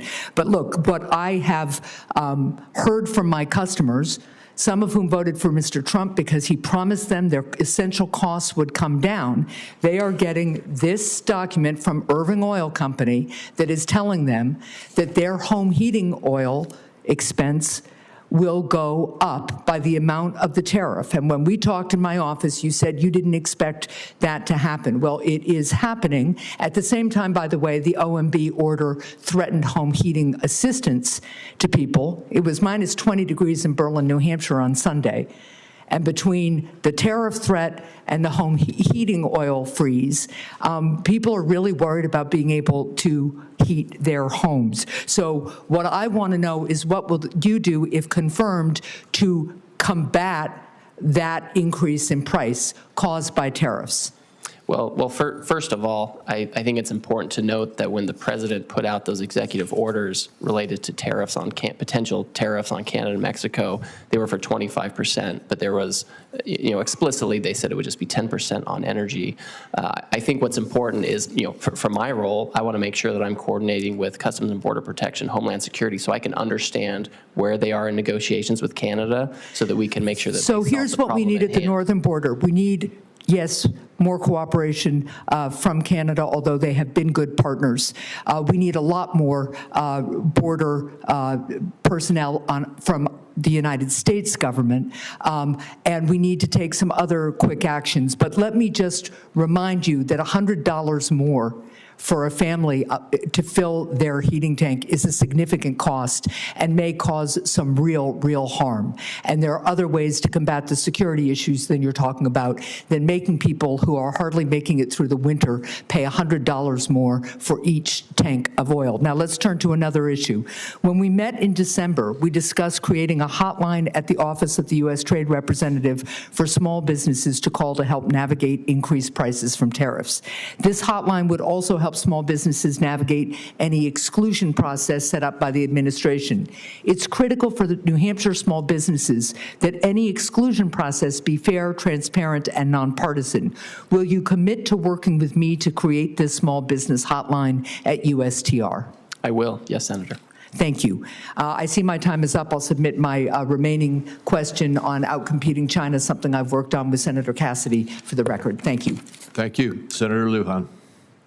Thank you, Mr. Chairman, and to our ranking member for holding this hearing today. In 2024, New Mexico exported over $10.5 billion worth of goods, up from less than $5 billion the year before. Over 60% of those exports last year went to Mexico and were worth over $6.5 billion. Mr. Greer, I appreciated our conversation yesterday about your priorities and thoughts regarding the United States Trade Representative Ambassador's role in directing trade policy in this country and its impact on our economy and American workers. As you know, the 2026 USMCA review is approaching, and President Trump has threatened tariffs on Mexico. What specific changes to the agreement would you advocate for? Thank you, Senator, and I also appreciated our conversation yesterday in your office, and I know that being a border state, that gives you unique insight into our relationship with Mexico, which, as you also acknowledged, is complex, across not just trade, but security, foreign policy, et cetera. As we enter into this process of taking a second look at USMCA, which again was built into the process deliberately by the administration and Congress to make sure that the agreement remains relevant and beneficial to Americans, I think we need to look closely at things like the rules of origin to make sure that third countries or foreign countries of concern are not inadvertently or deliberately benefiting or free riding on the agreement at the expense of America and our trading partners. I want to make sure that the type of market access we've secured in Canada and Mexico are things that are actually acted upon. We all know we have issues with Canada dairy, corn into Mexico. We have had issues with energy in Mexico. These are things where our trading partners need to be held accountable, and it's important for the political and economic sustainability of that agreement and our trade relationships with Canada and Mexico that these issues be addressed and be addressed in a timely way. Are there any specific changes that you could name today, Mr. Greer, former Chief of Staff, USTR, under the previous Trump administration? You were instrumental in the drafting and negotiating of these documents. You're one of the few people that has intimate knowledge about these documents, maybe most well-versed. Are there any changes that you would point to that you would change?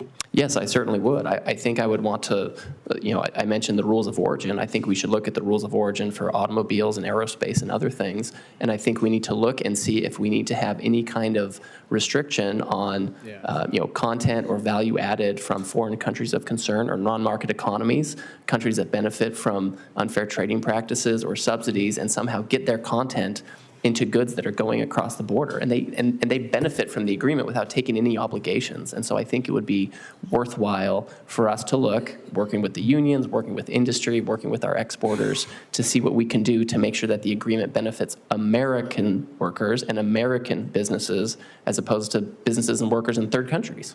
Would you protect or change the language surrounding the clauses in the trade agreement to workers as it's currently drafted? We worked closely in the first Trump administration with labor to develop what I think is the most ambitious labor chapter in any agreement.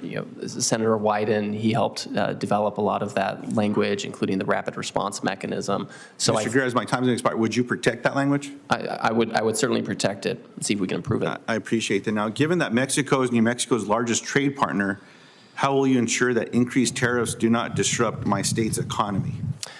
So something that's very important to look at, and again, we have history on this. In the first Trump term, where we had a very aggressive and robust trade policy, where inflation actually went down over time, unemployment went down, and so as we're implementing, if I'm confirmed, I'm able to help implement a robust and pragmatic trade policy. At the same time, the administration is going to be implementing pragmatic energy policy, competitive tax policy, regulatory policy, permitting policy, and all of these things need to work together to result in growth across all demographics, which is something we achieved in the first Trump administration, and we can do it again.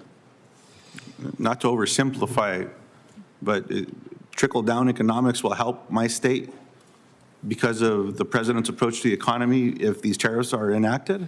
Oh, Senator, I don't believe at all that it's trickled down. These are the kinds of, whether it's tariffs or market opening, these are benefits that go directly to workers who are working on the line in factory or people who are working at a farm and are going to export this. This is broad-based growth. This is how it happened in the first Trump term. There was broad wage and income growth across demographics, and I think that's the kind of growth we want to have. Mr. Greer, can I get your commitment that if these tariffs negatively impact the businesses in New Mexico, that I have your word to get that corrected?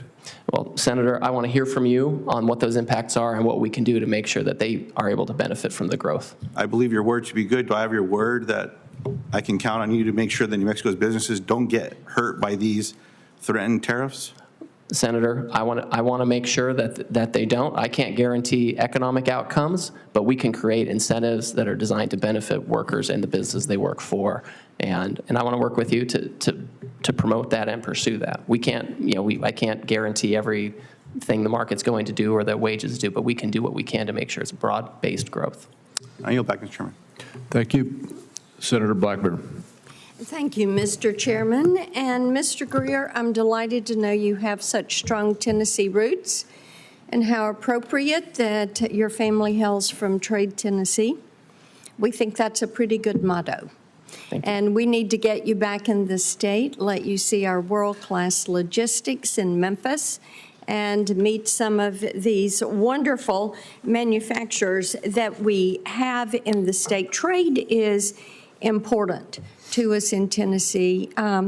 Last year, we had about $62 billion in goods and in manufacturing plants with over 360,000 workers.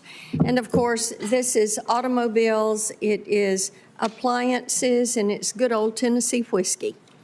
And that, of course, being a primary export from our state. But Tennessee is one of those states that is a manufacturing powerhouse. And because of this, the inputs are important. And right now, I've got two bipartisan bills over in Commerce Committee that deal with supply chains. and strengthening those supply chains, because those key components, whether it's specialty metals or minerals or active pharmaceutical ingredients, all of this in advanced manufacturing is vital to us. And knowing that these inputs are going to come from trusted sources, that they are going to come from our allies and allow us to return to domestic manufacturing is something that is important. So what I'd like to hear from you is what steps you will take to strengthen these supply chains for us, for these domestic manufacturers, and make certain they can get what they need without having to necessarily deal with China. Thank you, Senator. And it was great to meet with you in your office, and you've been a consistent supporter for me, and I just really appreciate that. Sure. That means a lot to me. And you're fortunate in Tennessee to have a really dynamic economy, and I think a lot of the country can learn a lot by looking at Tennessee, because you manufacture, you have ag, you have IP, you have all these things that are really lead to robust growth. And so I think when you talk about supply chains, I think that's really important. Historically, we have often approached trade policy sometimes on a product-by-product basis, right? You can have a producer and go get a trade remedy for a specific product, and that's very important. But we need to be thinking about it in terms of supply chains, particularly strategic ones.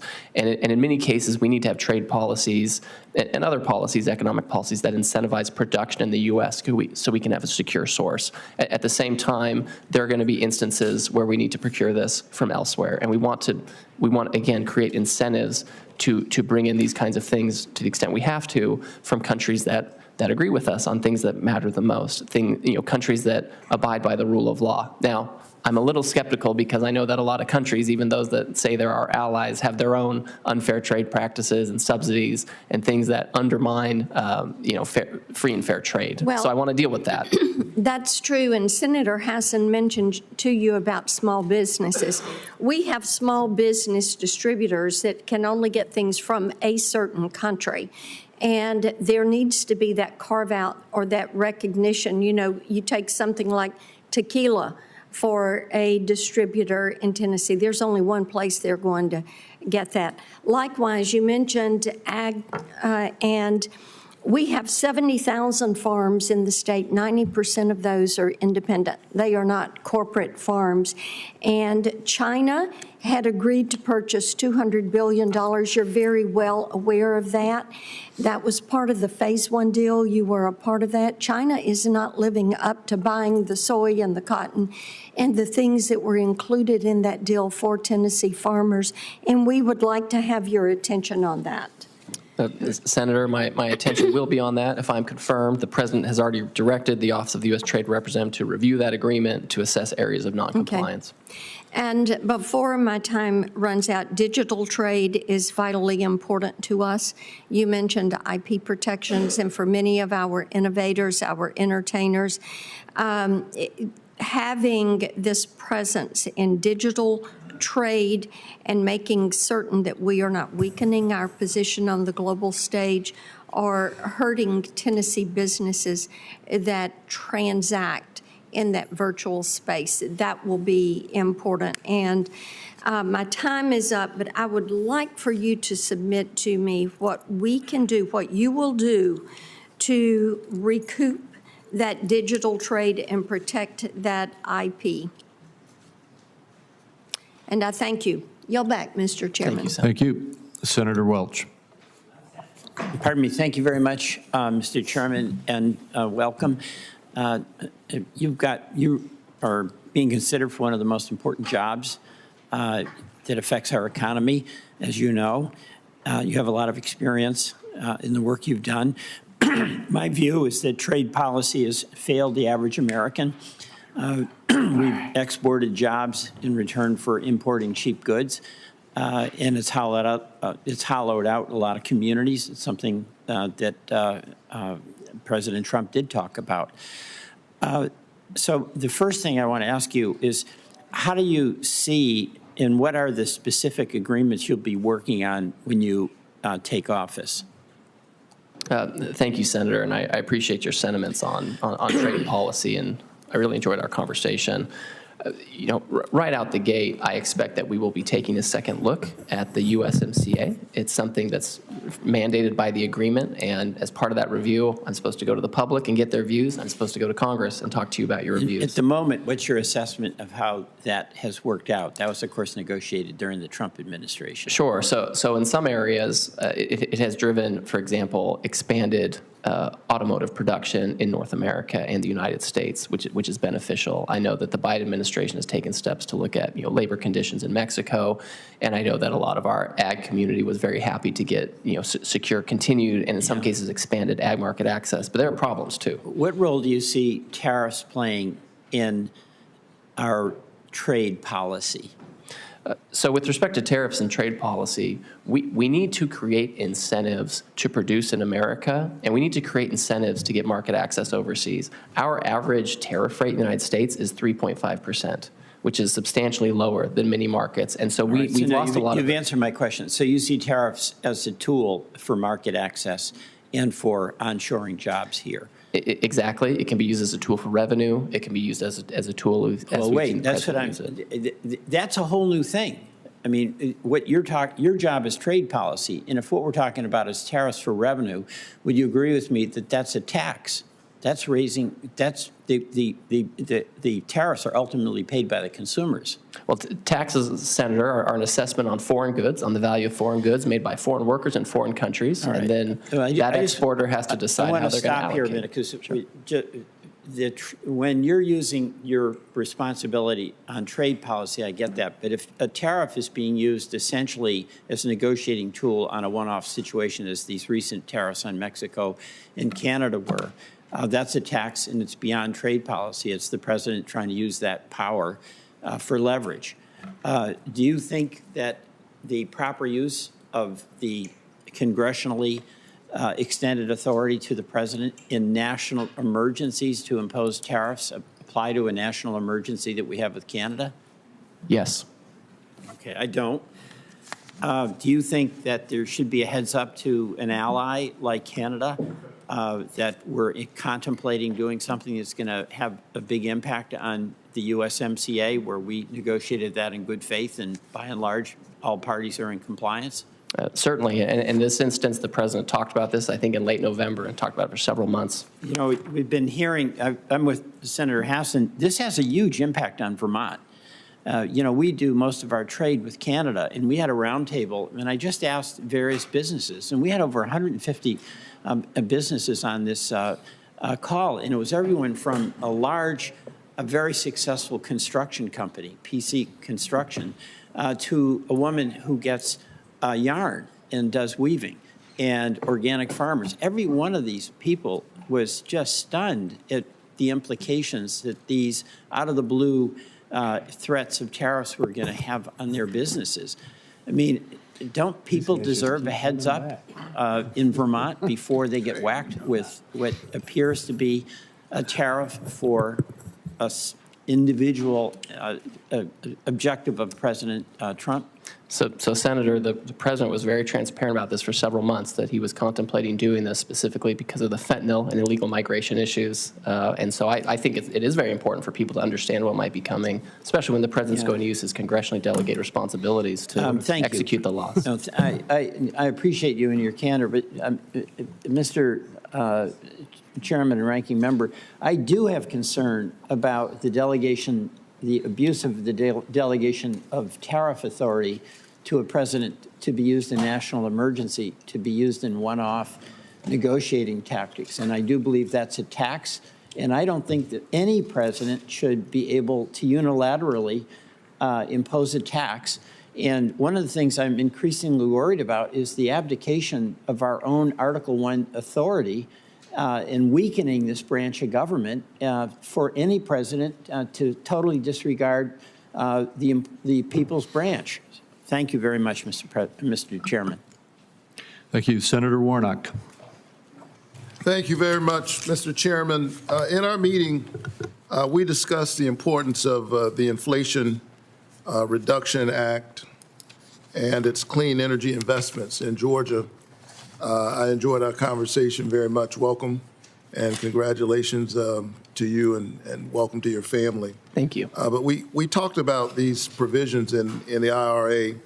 The state of Georgia has seen growth in our advanced manufacturing sector with both domestic companies and foreign companies making significant investments due in large measure to the IRA's clean energy investments, bringing a lot of jobs to Georgia. One of the things that I'm very proud of as a lifelong native of Georgia is that little Dalton, Georgia, known as the carpet capital of the world. If you're walking on the floor anywhere, there's a good chance that you're walking on something created in Dalton. But who would have imagined that Dalton, Georgia, would become such a leader in the manufacturing of solar panels? This is due to the Korean solar manufacturer Q-Cells, bringing thousands of jobs to Georgia, creating a domestic solar industry almost entirely free from Chinese supply chains. However, it needs trade protections to compete against a heavily subsidized Chinese industry. If confirmed as the nation's trade representative, how would you work to protect and to grow domestic solar and clean energy manufacturing to ensure our supply chain does not depend on China? Thank you, Senator. And I'm glad to hear you express concern and interest in this. These are things I'm concerned about too. To the extent that there's going to be, energy products manufactured and used in the United States, it would be great to have them made here, and that we're not using, panels that come from China. In some instances may include product of forced labor or the product of subsidies. And so, the first Trump administration did a safeguard tariff. The Commerce Department for many years has had other tariffs in place, and I think that those can be effective tools, which you've testified to this, that we have some of these, this new production in the United States. And we see a place like Europe where they didn't do those tools, and we see their solar panel industry go away. So I'm very interested in maintaining and exploring possibilities to ensure we have that production here. I appreciate that, and I look forward to continuing to have that conversation. I'm excited about the investments in solar energy in Georgia. I'm also proud that Georgia, in many ways, is leading the country in building electric cars entirely in the United States, employing thousands of Georgians. Down near my hometown with a Kia plant open, we've got about 9,000 or more jobs that have been created in that area. A major boom, economic boom. President Trump and congressional Republicans have bragged about repealing federal investments in the green economy that have created these jobs. Jobs that have bipartisan support in my state. I support what we're doing there. The governor, the Republican governor, supports it, others. This is a top bipartisan economic issue in Georgia. It's about American manufacturing. If confirmed, how will you use your position to protect the investments and thousands of jobs that foreign car companies have brought to Georgia? Well, Senator, my role in my jurisdiction in the administration is to negotiate trade deals where appropriate and to do trade enforcement as necessary, which is certainly an area where I want to make sure that any manufacturing you have, it doesn't have to compete unfairly with foreign product. With respect to other incentives or other legislation, that's something that I believe that the Treasury Department, the Energy Department, working with the President and Congress will determine the way forward on that. So I'm not sure. Would you agree that if we cede that space, that's not good, that's not a net positive result for American business and manufacturing? I mean, I think we need to have advanced manufacturing here in the United States as much as possible, whether it's, traditional or electric vehicles or solar panels or items for. So ideology around clean energy should not shouldn't stop us from doing what's necessary. Well, if we're going to have manufacturers manufacturing clean energy that makes sense in the broader energy policy, we should be making those things here to the extent possible. I agree with that. Thank you so much. I have other questions, but I'm about out of time. Thank you for recognizing the time. I appreciate it. Senator Warren. Thank you, Mr. Chairman. Congratulations on your nomination, Mr. Greer. Tariffs are an important strategic economic tool, but I am concerned that President Trump is stumbling into a trade war that won't protect jobs, that won't keep Americans safe, and that won't bring down costs for American families. That said, I think you and I agree that for too long, U.S. trade policy has been a race to the bottom, with deal after deal that sold out American workers and helped multinational corporations offshore critical industries. But lately, that has been changing under U.S. Trade Rep Bob Lighthizer and then under U.S. Trade Rep Catherine Tai. And I appreciate your work as Chief of Staff under Ambassador Lighthizer. Ambassador Lighthizer, I think, had it right when he wrote that problems in our trade relationship with China and U.S. trade policy in general can be traced to, quote, the political establishment of both the Republican and Democratic parties under the influence of multinational corporations and importers, end quote. Mr. Greer, do you agree with Mr. Lighthizer that multinational corporations have just had too much power over U.S. trade policy? I agree with Ambassador Lighthizer, and I believe that trade policy in the past has been designed to help that sector and has ignored other sectors. Good. Well, we got to start by recognizing the problem, right? For too long, corporate lobbyists have bought their way into our trade policy, and I am glad to see that changing. But raising tariffs doesn't necessarily mean an end to corporate capture. When the last Trump administration hiked tariffs, corporate lobbyists lined up to demand exemptions, and now, with President Trump threatening even more tariffs, they're ready to do it again. So what did this tariff exemption process look like the last time around? Well, I investigated, and I found that the Trump Commerce Department was 3 times as likely to approve exemptions for Chinese and Japanese headquartered companies than American ones. Mr. Greer, favoring foreign companies over American ones, is that good trade policy? Senator, I think that our trade policy needs to make sure that we have American businesses and American workers prioritized. Okay.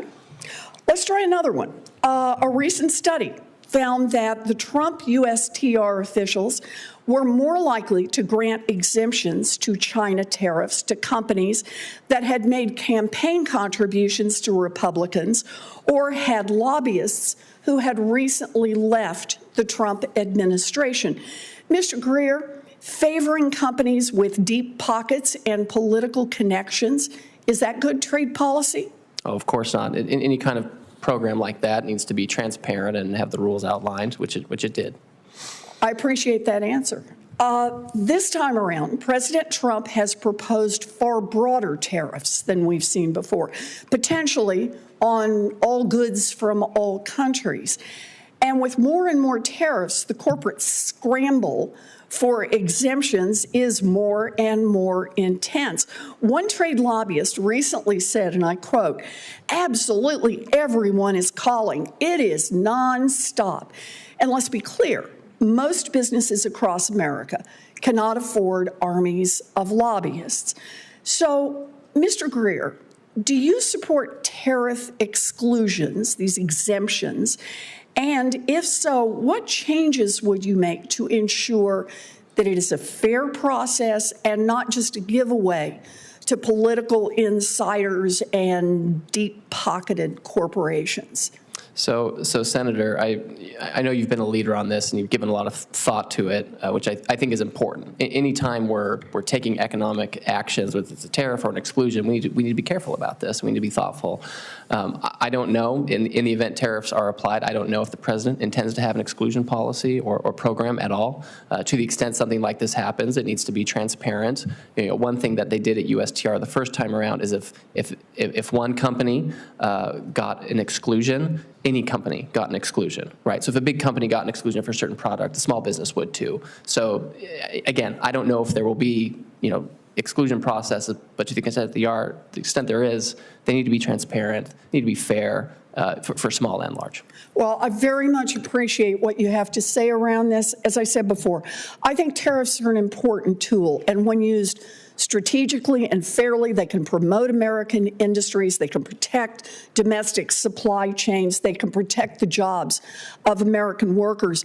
But we can't have a get-out-of-tariff-free system for those that are very wealthy or politically connected, because that will undermine the whole process. Thank you. Thank you, Mr. Chairman. Thank you. Senator Johnson. Hey, Mr. Chairman. Mr. Greer, welcome. When I was chairman of Homeland Security in February of 2020, right as the pandemic was starting, we held a hearing with Scott Gottlieb, other former heads of CDC, FDA, that type of thing. One of the things I was surprised to find out is that we really don't produce the precursor chemicals or the active pharmaceutical ingredients for our drugs. And I felt that was an enormous vulnerability. So that would be at the top of my list in terms of strategic products that we do need to bring back manufacturing. Now, there's a host of reasons we won't do it. It's a refining process, environmental regulations. What other strategic products are kind of top of your list that we do need to think out of the box, figure out how to bring those back here so we're not vulnerable? And how would you view your role in terms of using your position to help achieve those goals? Senator Johnson, I'm glad you raised this because this is something I think about a lot, and I've written about it, and I've testified before Congress previously about these kinds of issues. So pharmaceuticals, for sure, is one that I think we need to look at. Semiconductors and downstream electronics, something where Congress has taken action. I think we need to look at aerospace too, right? We have Chinese aircraft manufacturers that are coming online, and they're going to be a challenge in the market. I think robotics. We probably need to help Boeing as opposed to try and beat up on them, right? Well, we can talk to Senator They've got some problems, yeah. Correct. But I think also industrial robotics, and then obviously technologies like AI and quantum computing, we need to be ahead of the game here. So I think you're aware Wisconsin is not only a big agricultural state, but also a manufacturing state. And the reality is, I mean, when we start slapping tariffs on steel, I've got manufacturers who only can import some of the types of steel. They're competing against global manufacturers that are going to have access to Chinese steel. You understand that double-edged sword nature of a trade war in that situation. Can you just kind of speak to how we can handle that and try and minimize whatever pain tariffs might create? Certainly. So the steel and aluminum tariffs that were imposed by the Trump administration and kept by the Biden administration, as I think you know, are managed and operated by the Department of Commerce. And so, to the extent I'm working with the Secretary, if he's confirmed, I'm happy to talk to him about this. I think it's important that the administration and the Commerce Department receive feedback. And I, of course, I'm happy to have feedback on some of these more sensitive areas. We have to have a steel and aluminum industry here. We simply have to. And it does require protection because of all the overcapacity in the world. But to the extent there are concerns about the program, we certainly need to hear from you and your constituents. I know China's a really bad actor here. They've produced grotesque levels of overcapacity. They're destroying the steel industry. Right. It's a problem that has to be dealt with. It's not an easy one, though. So all I'm asking is your commitment to be working very closely with us, answer our phone calls when we've got a real problem that needs to be highlighted. Again, there's multiple uses for tariffs. Scott Bessent talked about that. Again, to force trading partners to be fair with us, to achieve other goals. President Trump's certainly used that in his first term to secure the border when Mexico wasn't cooperating with remaining Mexico to threaten tariffs, and all of a sudden we secured the border. Another one they're talking about is revenue. And I just want to kind of go through what the revenue amounts are you talking about. I'm obviously highly concerned about $1.8 trillion deficits, more than 1.5 as far as the eye can see. This could be one component, but I've heard figures of almost $1 trillion in revenue or replacing the income tax. I mean, I'm just not seeing it. So again, I'm an accountant, I like numbers. The latest trade figures I have is in 2023, we had about $3.9 trillion of imports, but of that, only about 3.1 were goods. I'm not aware that we ever put tariffs on services, correct? We haven't put tariffs on services. So we got about $3.1 trillion of imports. I mean, even a 10% across-the-board tariff would raise about $310 billion in tariff revenue. That's not even close to replacing your income tax. So talk to me, again, where am I hearing these figures? Where is President Trump potentially getting these figures? What Do you have in your mind a goal in terms of what revenue you want to raise through some type of tariff policy? Certainly, I'm happy to talk about this. Clearly, some of this is in the wheelhouse of the Secretary of the Treasury with respect to the income tax, and there are conversations and initiatives going on right now about spending and what are appropriate levels of spending. I don't think we're in a position to tomorrow fund the entire government using tariff revenue. I mean, I don't think that's the case. I don't think anyone thinks that. But I think that historically we have had tariff revenues as an important part of funding the government prior to the income tax. And having that was when the federal government was 2% of GDP, and now that's right. It was 25. So that's right. So I think these things combine. There's a question of how do we fund the government? What should the government be paying for? What does the budget look like? And I understand I'm repeating your question back to you, essentially. I'm not giving you a number because I don't have a number on this, but I think these are important issues to chase down. And I think that we have to have a sense that if we're going to be if the president wants to use tariff revenue, it's important to make sure we have a good handle on the budget and how those revenues could be used. And that's a conversation with Congress, obviously, as well. But just to confirm, my numbers are largely accurate, correct? About $3.1 trillion in goods being imported? On import goods, yes, that's exactly right. Thank you. Thank you, Mr. Chairman. Thank you, Senator Cassidy. Mr. Greer, let me first compliment you. Your kids, if this is my grandson, he'd be climbing the wall right now. You know what I'm saying? So they've been incredibly well behaved and minimal fidgeting, if any fidgeting at all. So congratulations on your parenting skills. Thank you. Let me ask you this. You have been concerned, expressed skepticism about the need for binding dispute mechanisms at the WTO. But my rice producers and others have won decisions at the WTO on commitments by other countries on agricultural subsidies, and yet they're not enforced. And so are my agricultural people just out in the cold? There are disputes that they win, but they now don't even have a dispute. And if they get the dispute, it's not enforced. You see, help my rice producer here. How are we going to handle that? No, Senator, I think you're exactly right, and that's part of the reason why I show skepticism sometimes about the WTO, because we win a case, we get a result, and then it's not fixed, or it's fixed on the surface in some other. Now there's two different issues, though. One, you got to win the case, and then you got to enforce it. Exactly. But the first step is winning the case, and that I say there's been some progress in. It's the lack of enforcement, which is critical. But that doesn't necessarily throw out winning the case, if you follow what I'm saying. Certainly. I mean, listen, if you're trying to get rid of a trade barrier, there are a few ways to do it, right? You can try to negotiate it, which is on its face not always successful if you don't have the leverage behind it. If you have a case, you have some legitimate authority to go to them and say to change it. We also have domestic laws like Section 301 and others that can identify and detect unfair trading practices. Now, those are 301 and all those are kind of like economic necessity. Are you saying that we would use other mechanisms, we would abandon, if you will, WTO IDR, to use a bunch of abbreviations, and rely upon existing laws domestically to provide a tariff relief? So I think we need to use any tools we have available to get relief so we can have the market access. So I guess my question is, why would we be tossing a tool out? If we want any tool, but we're tossing out the tool of the IDR, even if there's been faulty commitment, it seems to me like we're taking a tool and we're getting rid of it when we just said we want any tool that we can. Well, Senator, I think part of the problems we've had with the WTO, and this has been bipartisan. I've seen letters from the chairman and the ranking member talking about how we need to make sure that the WTO doesn't undermine our trade rights and our trade laws. Listen, if we can use the WTO effectively to negotiate rules or to get a good panel result, that's fine. But we need to your point, we have to have enforcement. And at the end of the day, what that means is USTR has to go to the country and enforce the law. And sometimes that means imposing tariffs on them. When we say trade enforcement, that means tariffs. Often. Okay, so that's my next question. You're setting it up beautifully. About 40% of the imported shrimp to the United States come from India. Now, the EU, Japan, and the U.S. finds illegal antibiotics in their shipments. And there's also allegations that they use forced labor at every step of the supply chain. I think I've raised this with your former boss, with Catherine Tai, and now with you. If we have tariffs as a tool, and we can show, my gosh, there's phytosanitary issues, there is forced labor issues, and yet we are having our people driven out of business by shrimp being dumped into our country, would you commit to putting a slap and a tariff on the shrimp if we can show that it's being imported under those circumstances? Well, Senator, if there's a process, and Section 301 and other statutes have a process behind them. If I prejudge them, I get in trouble in the courts, right?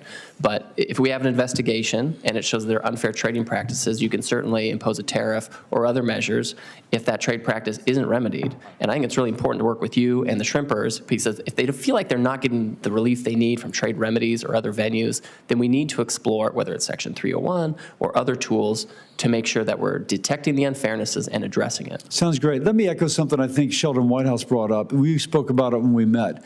Right now, I'm not against tariffs. I think just kind of across the board tariff for tariff's sake, I'm not quite so sure about. And I'm not quite sure exactly how the law is being applied. But one thing I am concerned about is that China is not enforcing environmental regulations.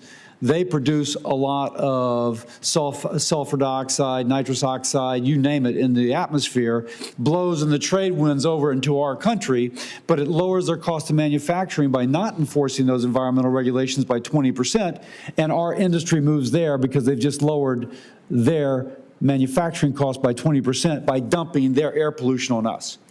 Now, this classical economics, you would tax the externality, and I have proposed a fee on the carbon-intense product from countries which do not enforce internationally accepted norms on pollution control.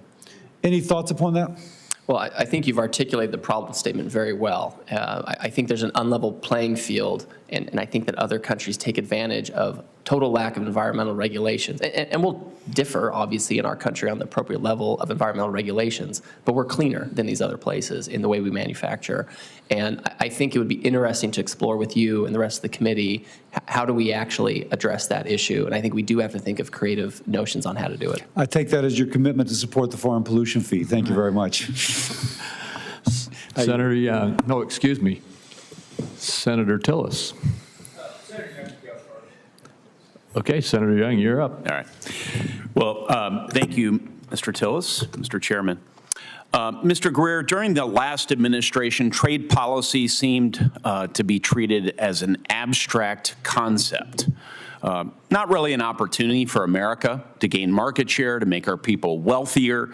If anything, trade policy was something that where we were consistently in a defensive crouch. It screamed insecurity. It screamed weakness, and I'm certainly expecting better from this muscular administration as it relates to trade policy. Ignoring trade doesn't make us stronger. It cedes ground. It cedes ground when we are actively looking for partners and allies to help us shore up our supply chain by building redundancies. It cedes all sorts of economic ground. I've introduced a Strategic Minerals Act. We introduced it yesterday that would give this president and future presidents more authority when it comes to renegotiating sector-specific free trade agreements, focused exclusively, in this case, on critical minerals and rare earth elements. We need these. We don't have them in the ground here. So we need to trade in order to get access to them. My legislation is designed to bolster cooperation. We're looking for vectors of cooperation with friends and allies, to eliminate barriers, to enhance our nation's economic security so we're not starved of essentials as we were recently during the pandemic. Mr. Greer, you've expressed support for sectoral trade agreements in the past. If confirmed, which countries and sectors do you see as the most viable for securing market-opening trade deals that will uplift American businesses and workers? And how will you ensure that the United States is no longer shut out of critical supply chains? Senator, I appreciate your views on this and the conversation we had in your office. I'll note at the top that the president's trade policy memorandum that he set out 2 weeks ago, one of the things he talked about was considering whether bilateral or sectoral agreements might make sense in some areas. And I spoke earlier with Senator Johnson about some of the key supply chains that I worry about, pharmaceuticals, semiconductors, critical minerals, rare earth. I think those all fall into that. Yes. I want to be very careful when we're talking about trade agreements because I don't want to be in the position of going to a country that has a $50 billion trade surplus already and they want us to pull down our tariffs on trucks and cars for them. Like that to me is not the kind of trade I want. Understood. But if there is a sectoral agreement with like-minded countries who are aligned with us on, security, rule of law, things like that, those are the kinds of places where I think we should focus. Excellent. Well, I'm encouraged by that response. Given the limitations of executive agreements, they only last for the duration of a president's term. In this case, it would, of course, be 4 years. And the necessity of congressional approval for binding market access deals, do you believe USTR would be in a stronger position if Congress provided a clear legislative framework similar to TPA, but tailored for sector-specific agreements like those for critical minerals? Senator, I want to think about that because I think that's creative. I think that any trade agreement that the USTR might bring to Congress, I want to have full support, right? I mean, at USMCA, we had 89 senators vote for it. Yep. We had almost 400 folks in the House vote for it. That's the level of support I want. And if Congress thinks that a legislative framework will help with that, I'm happy to talk about what makes sense. Okay. A related topic of great interest to me because the United States is so sophisticated when it comes to the digital economy is digital trade. There's a geopolitical overlay to our engagement with other countries, our tearing down barriers to our digital products. And that overlay is essentially if we embed in our products our values, privacy rights, consumer protection, transparency, all the things Americans value, then if the Chinese or others want to sell into our large economy allied countries or the United States, they need to abide by our values. So that's really exciting. But there's, of course, an economic dimension to this as well. Here again, the previous administration did nothing despite bipartisan support for expanding digital trade access. Instead, they played defense the whole time, thinking trade was a four-letter word. Mr. Greer, if confirmed, how will you work to prevent the discriminatory treatment of U.S. companies in key global markets and ensure they're competing on a level playing field when it comes to digital trade? Senator, in the first Trump administration, we took action under Section 301 to combat discriminatory digital services taxes. I know there are many jurisdictions in the world right now that are doing this and other measures to try to control the business models of our digital champions. And I want to make sure that if anybody's regulating our digital companies, it's going to be us. And they can't discriminate against it. And I think that we need to explore using Section 301 and other measures to make sure that we're able to stay competitive globally. And I look forward to working with you towards that objective. Thank you so much. Thank you. All right. And now, Senator Tillis. Thank you, Mr. Chairman. Little Jamieson and Pearl, my staff are bringing you all a goodie bag. Jamieson, you need to know that I have 3 big sisters. They're awesome, although sometimes they can be bad. And Pearl, you get to share that with your sisters, but you have control as a little sister.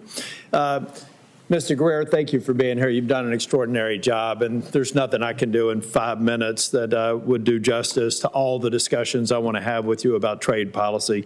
North Carolina, more than 50% of our trade is Canada, Mexico, and China.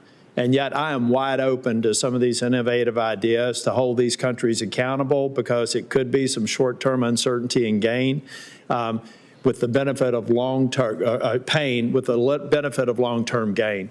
Just one question. Mr. Chair, I would like, with unanimous consent, to submit this commentary from Mr. Greer just recently on the posture that we should have towards South Korea. So without objection. I'm going to give you a break, but all of the opening comments about the president creating uncertainty. Okay, let's talk about that. He threatened Colombia if they didn't start working with the United States that he was going to impose tariffs on them. President Petro said, no way. He decided he was going to go to the brink because of the illegal immigrants coming from Colombia. And what turns out that, I know people said that the president blinked, but in this case, it wasn't President Trump. It was President Petro, and now he's showing some respect for our laws. President Petro, who was elected in 22, should probably also pay attention to an environment that would force families to make the dangerous trip all the way from Colombia to pay a cartel to come across the border to come to the United States. Maybe that president should not only work with the United States, but understand he's got fundamental problems that would cause responsible parents to do that. So get to work at home. Mexico, same thing. President threatened the uncertainty that was created over the course of 4 days, created the horrible consequence of 10,000 troops going to the northern border of Mexico. I hope the president threatens tariffs again and maybe send 5,000 troops to the southern border of Mexico so those people in Colombia cannot make that dangerous trip. Canada. If Canada had paid its fair share to NATO, I'm the Republican leader of the Senate NATO Observer Group, have been since 2018. If Canada, in this century alone, the last 24 years, had paid their fair share to NATO, we would have $1/3 trillion in modernization and readiness that doesn't exist because they are a laggard. They are also taking advantage of our border, and they are taking advantage of trade agreements. Putting them on notice, I think, is necessary because they're acting like petulant children because they're north of the U.S. border, the most powerful nation on earth, and they're taking us for granted. And I think you're going to find very specific examples of where they've done that on trade, and that's where we need to tailor, I think, our agreements. South Korea, you've very articulately and your commentary have identified the threat there and the way that they're trying to counter unfairly, I believe, our big tech and high tech in general businesses, and some in their own country, and silent on China. And then finally, China. You know, at the end of the day, we know in North Carolina, if we get into a broad-based trade war, we're going to get damaged, particularly in North Carolina. They're going to close off access to their markets for pork and chicken, et cetera. But we have to hold them accountable, folks. I have seen counterfeit goods that have killed people coming from China. They're stealing our intellectual property theft. They're stealing our ideas. They're making it cheaper. They're, in many instances, less safe. And I believe that under your leadership, we will tailor it. Everybody that's got this false narrative that we're just going to do blunt force tariffs across the board, it's illogical. If we did that, we're going to have to discount, to Senator Johnson's question, discount the net revenue because it's got to be net of retaliation. But I have confidence in you, Mr. Greer, to provide the advice to the president to get this right. It is time for Europe.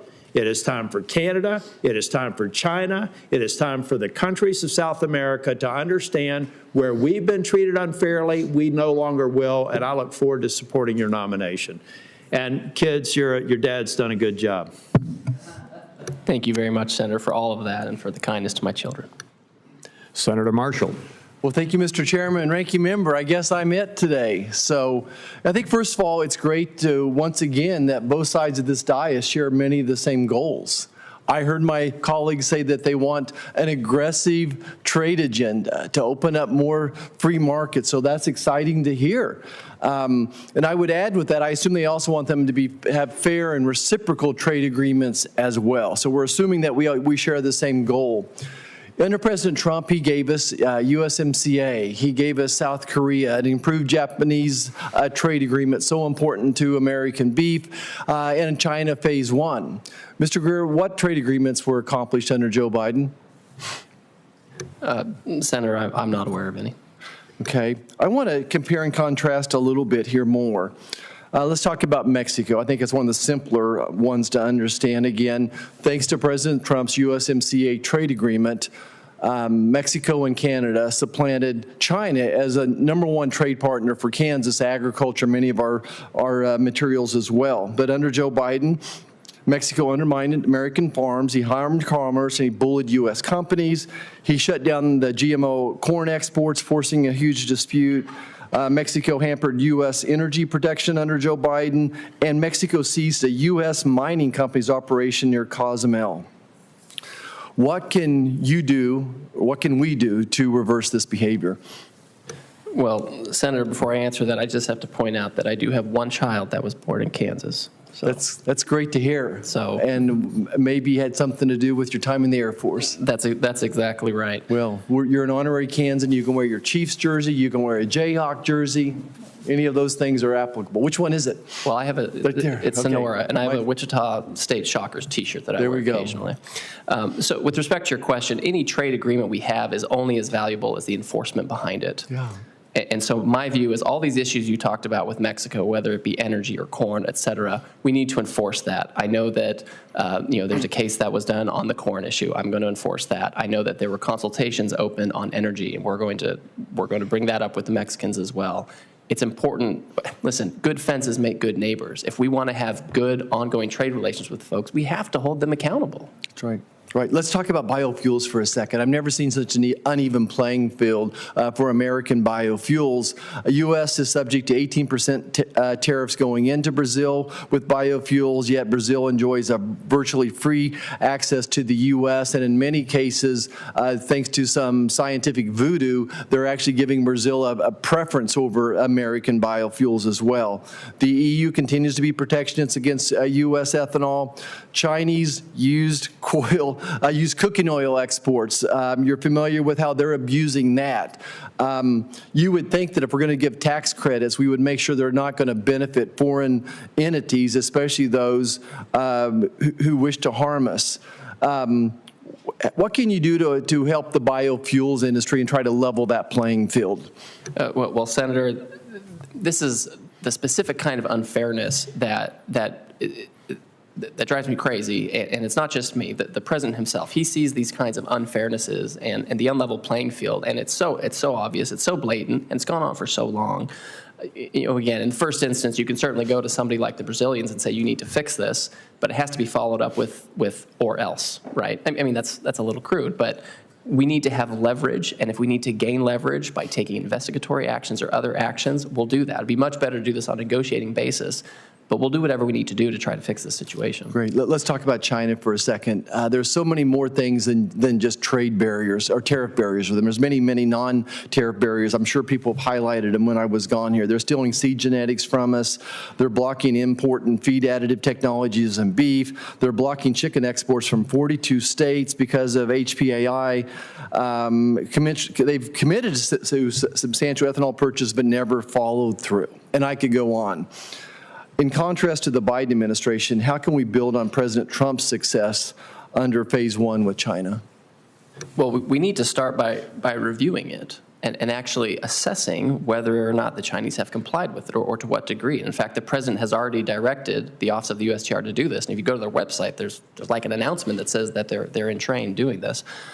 So I think in the first instance, you have to have a very clear assessment because we don't just want to pound our fist and have rhetoric. We want to be able to very clearly see where they did or did not comply. And then from there, you move to dispute settlement and you move to enforcement if you need to. And again, hopefully this is an area where countries will understand the unfairness and change because they know that President Trump is serious about this, that I'm serious about this. And if they don't, then you move to that last part of enforcement. Great, great. If I could just finish with this, as you all know, we have an almost $1 trillion trade deficit in this country, and as well as national security issues. And I appreciate President Trump, this drug war that we're having with Mexico and Canada and China over the fentanyl precursors especially. I greatly appreciate him prioritizing the security of our families, and if he has to use tariffs for that, I understand. I also believe, though, these tariffs will bring jobs back to America as well, and that's another way that we can use this. You know, one thing I would dispute, and we would disagree with this with my friends across the aisle, when they say that American consumers will pay for these tariffs. You know, under President Trump, he used tariffs, but we saw minimal inflation. So at the end of the day, those tariffs were not passed on to Americans in the big picture. I'm sure you cannot find isolationists that you could do that, but to me, the big picture is, for one reason or another, those tariffs were used properly, and we were able to not pass that on to American consumers. Mr. Greer, is there a way to do that going forward as well, to effectively use these tariffs as a weapon, as a tool? Yes, I agree 100% with that. What we learned from the first term is that President Trump and his economic team is very good at managing the economy. And we saw real median household income go up by $7,000 over 3 years before the pandemic hit. And this was at a time when we were imposing tariffs in a way we hadn't done in many years. And when we look at inflation under the Biden administration, that happened in 2022, it wasn't about tariffs. It was about healthcare and housing and food, things we don't import from China, right? So we know that we can manage this. We know we have a strong economic team. And if I'm confirmed, I expect to be able to take strong trade action while helping ensure that the economy is growing for average Americans. Thank you so much, Mr. Greer. Thank you, Mr. Chairman, Ranking Member. Thank you. Thank you. Senator Scott.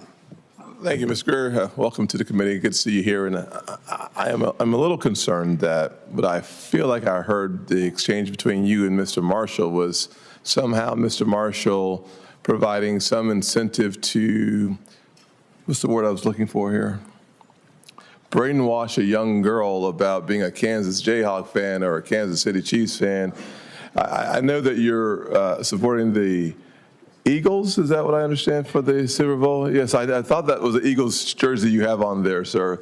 I just want to make sure, Ms. Greer, you realize that the Carolina Gamecocks is also a very good school, fine school for kids to follow, and we have an Air Force base there. I know you're no longer in the Air Force, but just realize that Kansas is a fine state. We like Kansans, and we hope that all things go well later on this week. But in the end, I would be remiss if I did not mention the Carolina Gamecocks with that many kids who need to be educated somewhere in the near future. So, Senator, I'll be happy to work with you on collegiate allegiances. Thank you, sir. Appreciate that. Second question for you, sir, is that expanding market access for American-made goods is critical to our economic strength, frankly, and our competitiveness. 95% of our customers are outside of our nation, as we represent about 5% of the world's population. South Carolina, we have about $36.4 billion of manufactured goods and products that leave our state, supporting 112,000 jobs that find a home someplace around the world. Our agricultural goods, $1.2 billion. Access to the world's market is incredibly important. We believe that they create good-paying jobs in South Carolina. We also believe they create great-paying jobs across this country as we took the aggregate value of those goods and services in other states. How do you plan to secure this market access with other countries in the first 100 days as our new person? Thank you, Senator. I would say that when I look at some of our largest trading partners, they're our largest trading partners because we import so much from them.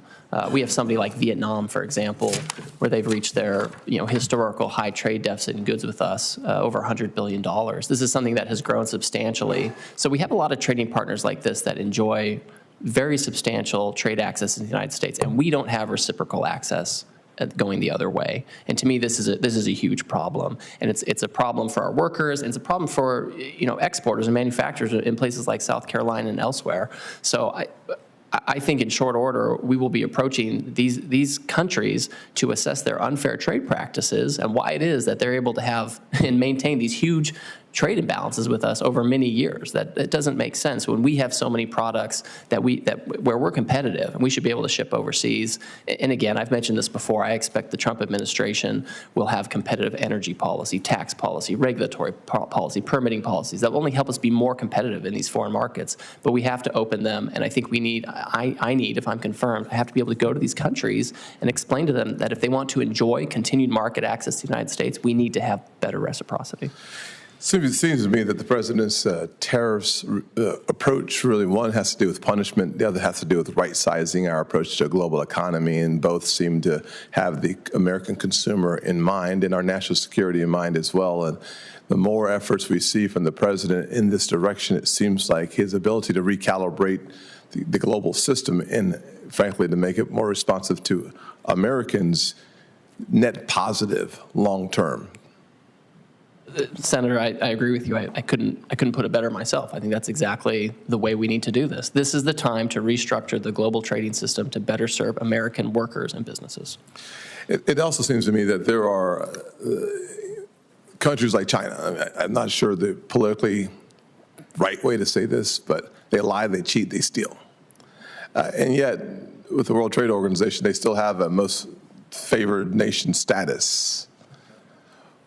What should we do about that, and how do we re-examine that and try to figure out how to right-size that relationship as well? Senator, I think that's really important, because I think if you look historically, granting China permanent normal trade relations is one major cause of why we're in the situation we're in now with unbalanced trade. And I think it's important for Congress and the administration to work together about how that looks going forward. In fact, it's something that the president put in his trade policy memorandum. He specifically said, consider the legislative options related to permanent normal trade relations. There are a lot of ways to go about it. Obviously, you want to make sure that the economy is doing well and we have growth, but we want to make sure that we're not dependent on China for strategic goods, that our farmers aren't so dependent on them that they can be victims of economic coercion. So I would love to have a conversation with you about that. Mr. Chairman, my last comment really doesn't necessarily need a response, but from my perspective, our first weapon for national security ought to be an economic weapon, a non-kinetic option. And to the extent that we deploy that weapon in the most effective way possible, we keep more Americans safe, keep our soldiers at home, and frankly, I think it recalibrates or it repositions America as a city on the hill. And I hope that we engage in the most effective approach and use of that economic weapon that we possibly can. I agree with that. Thank you. Thank you, Senator Barrasso. Thank you, Mr. Chair. Mr. Greer, thanks so much for being here, and thanks so much for taking the time to visit in my office.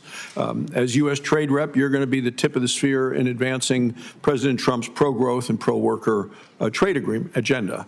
You're going to be working to open up new markets for our nation, for our producers, including for Wyoming mining, Wyoming energy production, and for our farmers and ranchers. You'll also be protecting America's interests and fighting back against abusive trade practices from foreign adversaries that undermine U.S. industries and our critical supply chains. You have a big task in front of you, as we discussed. We're all counting on you, and I have no doubt that given your experience serving President Trump as Chief of Staff at the U.S. Trade Rep during his first term, that you're ready and you're equipped to lead the charge on behalf of the nation's trade agenda for this in his second term. In regard to market access, I know we all talk a lot about market access today. We also talk about market access when we met in my office. I mentioned to you the importance of opening up new opportunities for the industries from my home state of Wyoming. We talked about how opening up markets in Japan for U.S. beef, that was a big win for Wyoming ranchers. Told you about how Wyoming is an energy powerhouse and the nation's energy breadbasket. Wyoming also plays a major part in the world providing abundant, affordable energy to our allies around the world. We also have huge mineral deposits in Wyoming, a mineral called trona, which is refined into soda ash, a basic chemical building block used in manufacturing lots and lots of products, including glass, detergent, pharmaceuticals, whether it's oil, natural gas, coal, critical minerals, and agriculture. Wyoming's economy, the U.S. economy, is going to greatly benefit as we export resources to new markets. So as U.S. Trade Rep, what types of emphasis are you going to place on opening up new markets for U.S. exporters and certainly for Wyoming producers? Well, Senator, thank you for that, and I agree with you on the mineral wealth and other wealth that Wyoming has to share with the country and the rest of the world. I expect that going forward, we want to be in a position where our economy is very strong. So I don't think about trade policy as an end in itself, right? I think of trade policy as something that's going to result in higher wages and higher incomes for Americans and their families. And that means a lot of things. It means we need to make more here. It means we need to export more as well. As everyone knows, I have concerns about the trade deficit. I think it's unsustainable and I think it's harmful, but there are several ways to get at it. One is by ensuring that there are unfair trade practices with imports, but another important way is by making sure that we have other markets where we can export our goods and services.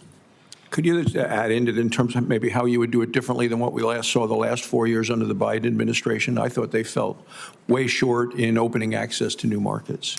Well, for me, Senator, it's of critical importance to, at a very early stage, and I hope the Office of the U.S. Chair has already started in this, it's very important at an early stage to figure out exactly what we want from these other countries. Sometimes I hear people say, let's do a deal.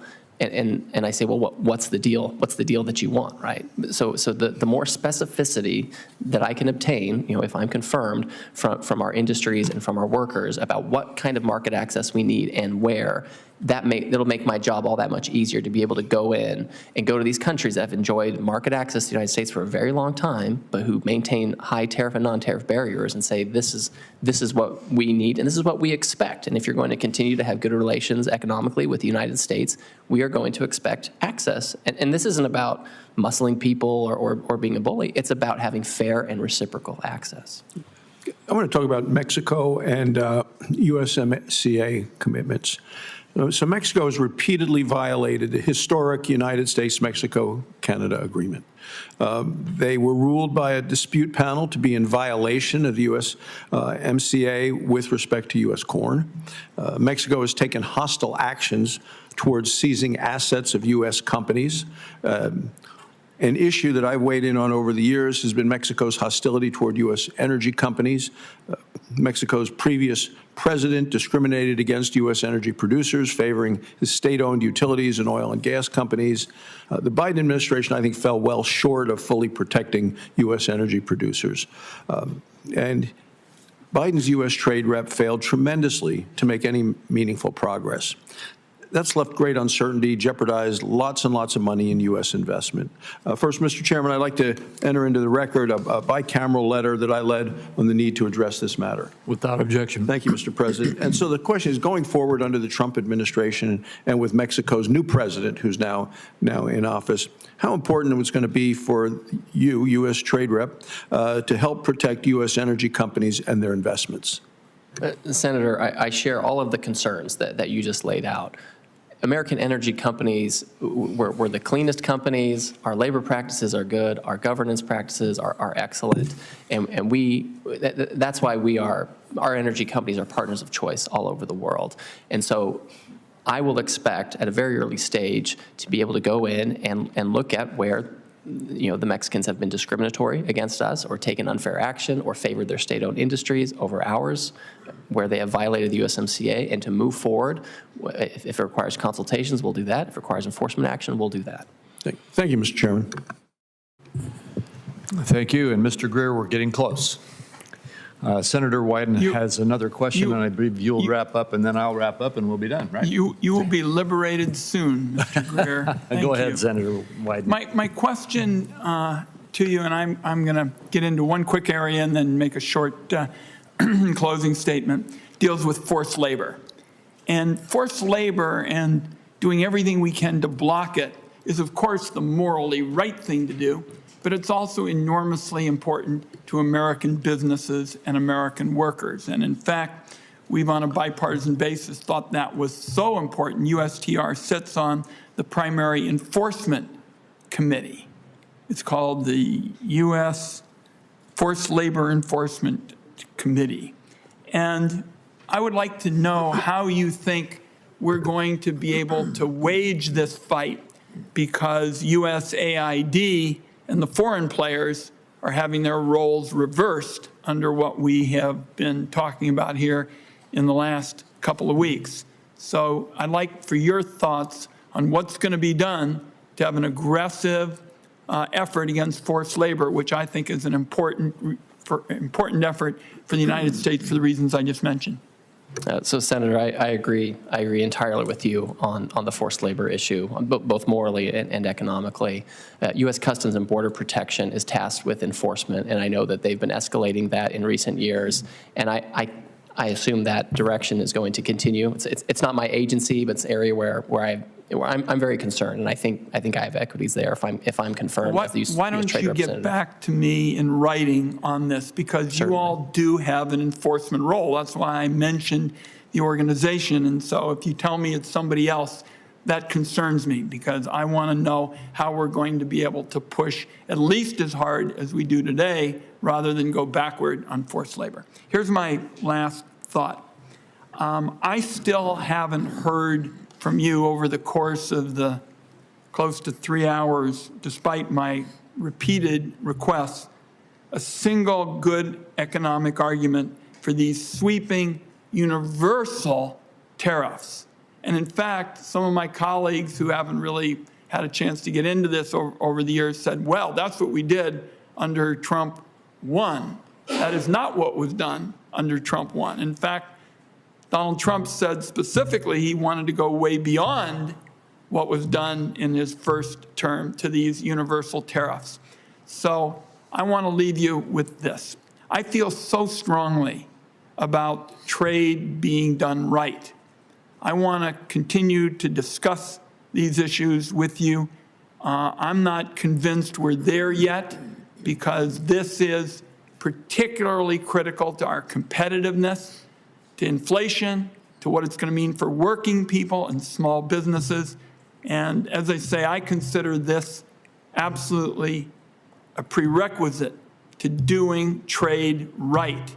And we have not gotten, in my view, a sufficient answer on the question of our time, which was the big change in policy from Trump 1 to Trump 2, because they're not, as my colleagues suggested, well, the same thing. They're not. This has much more extensive consequences, and I'll just close by way of saying I was supportive of the targeted tariff approach in Trump 1. And I think you might have been in my office with Bob Lighthizer when we talked about it, because then we said we're going to go in and really laser out an approach that ensures that we get the upside of a tariff without the anti-consumer downside. So I want to invite you to continue to work with me and my office to see if we can get through this and come to an agreement in terms of how it's going to be pursued at your office, because I think this is central. And I remember working with you in the past, and on a number of questions this morning, your views and mine coincide. But on this question of what's going to happen with a big universal tariff, this is brand new ground. I don't think it exists in history. It wasn't part of Trump 1, but it's got the potential to do a lot of damage to the American people and the American economy. You don't want that. I don't want that. Let's continue to talk about it. Thank you, Mr. Chairman. Thank you, Senator Wyden. And Mr. Greer, again, thank you for appearing. As Senator Wyden indicated, you've been here nearly 3 hours now and have responded, as you have in previous meetings with members of the committee, to their questions very well. And I think you've done a phenomenally good job. You have shown that you are completely capable and qualified for this job. I look forward to working with you and making sure that we get your nomination confirmed as soon as possible. With that, I would like to remind my colleagues that the deadline for submitting any questions for the record is 5 p.m. today, and the Finance Committee will stand adjourned.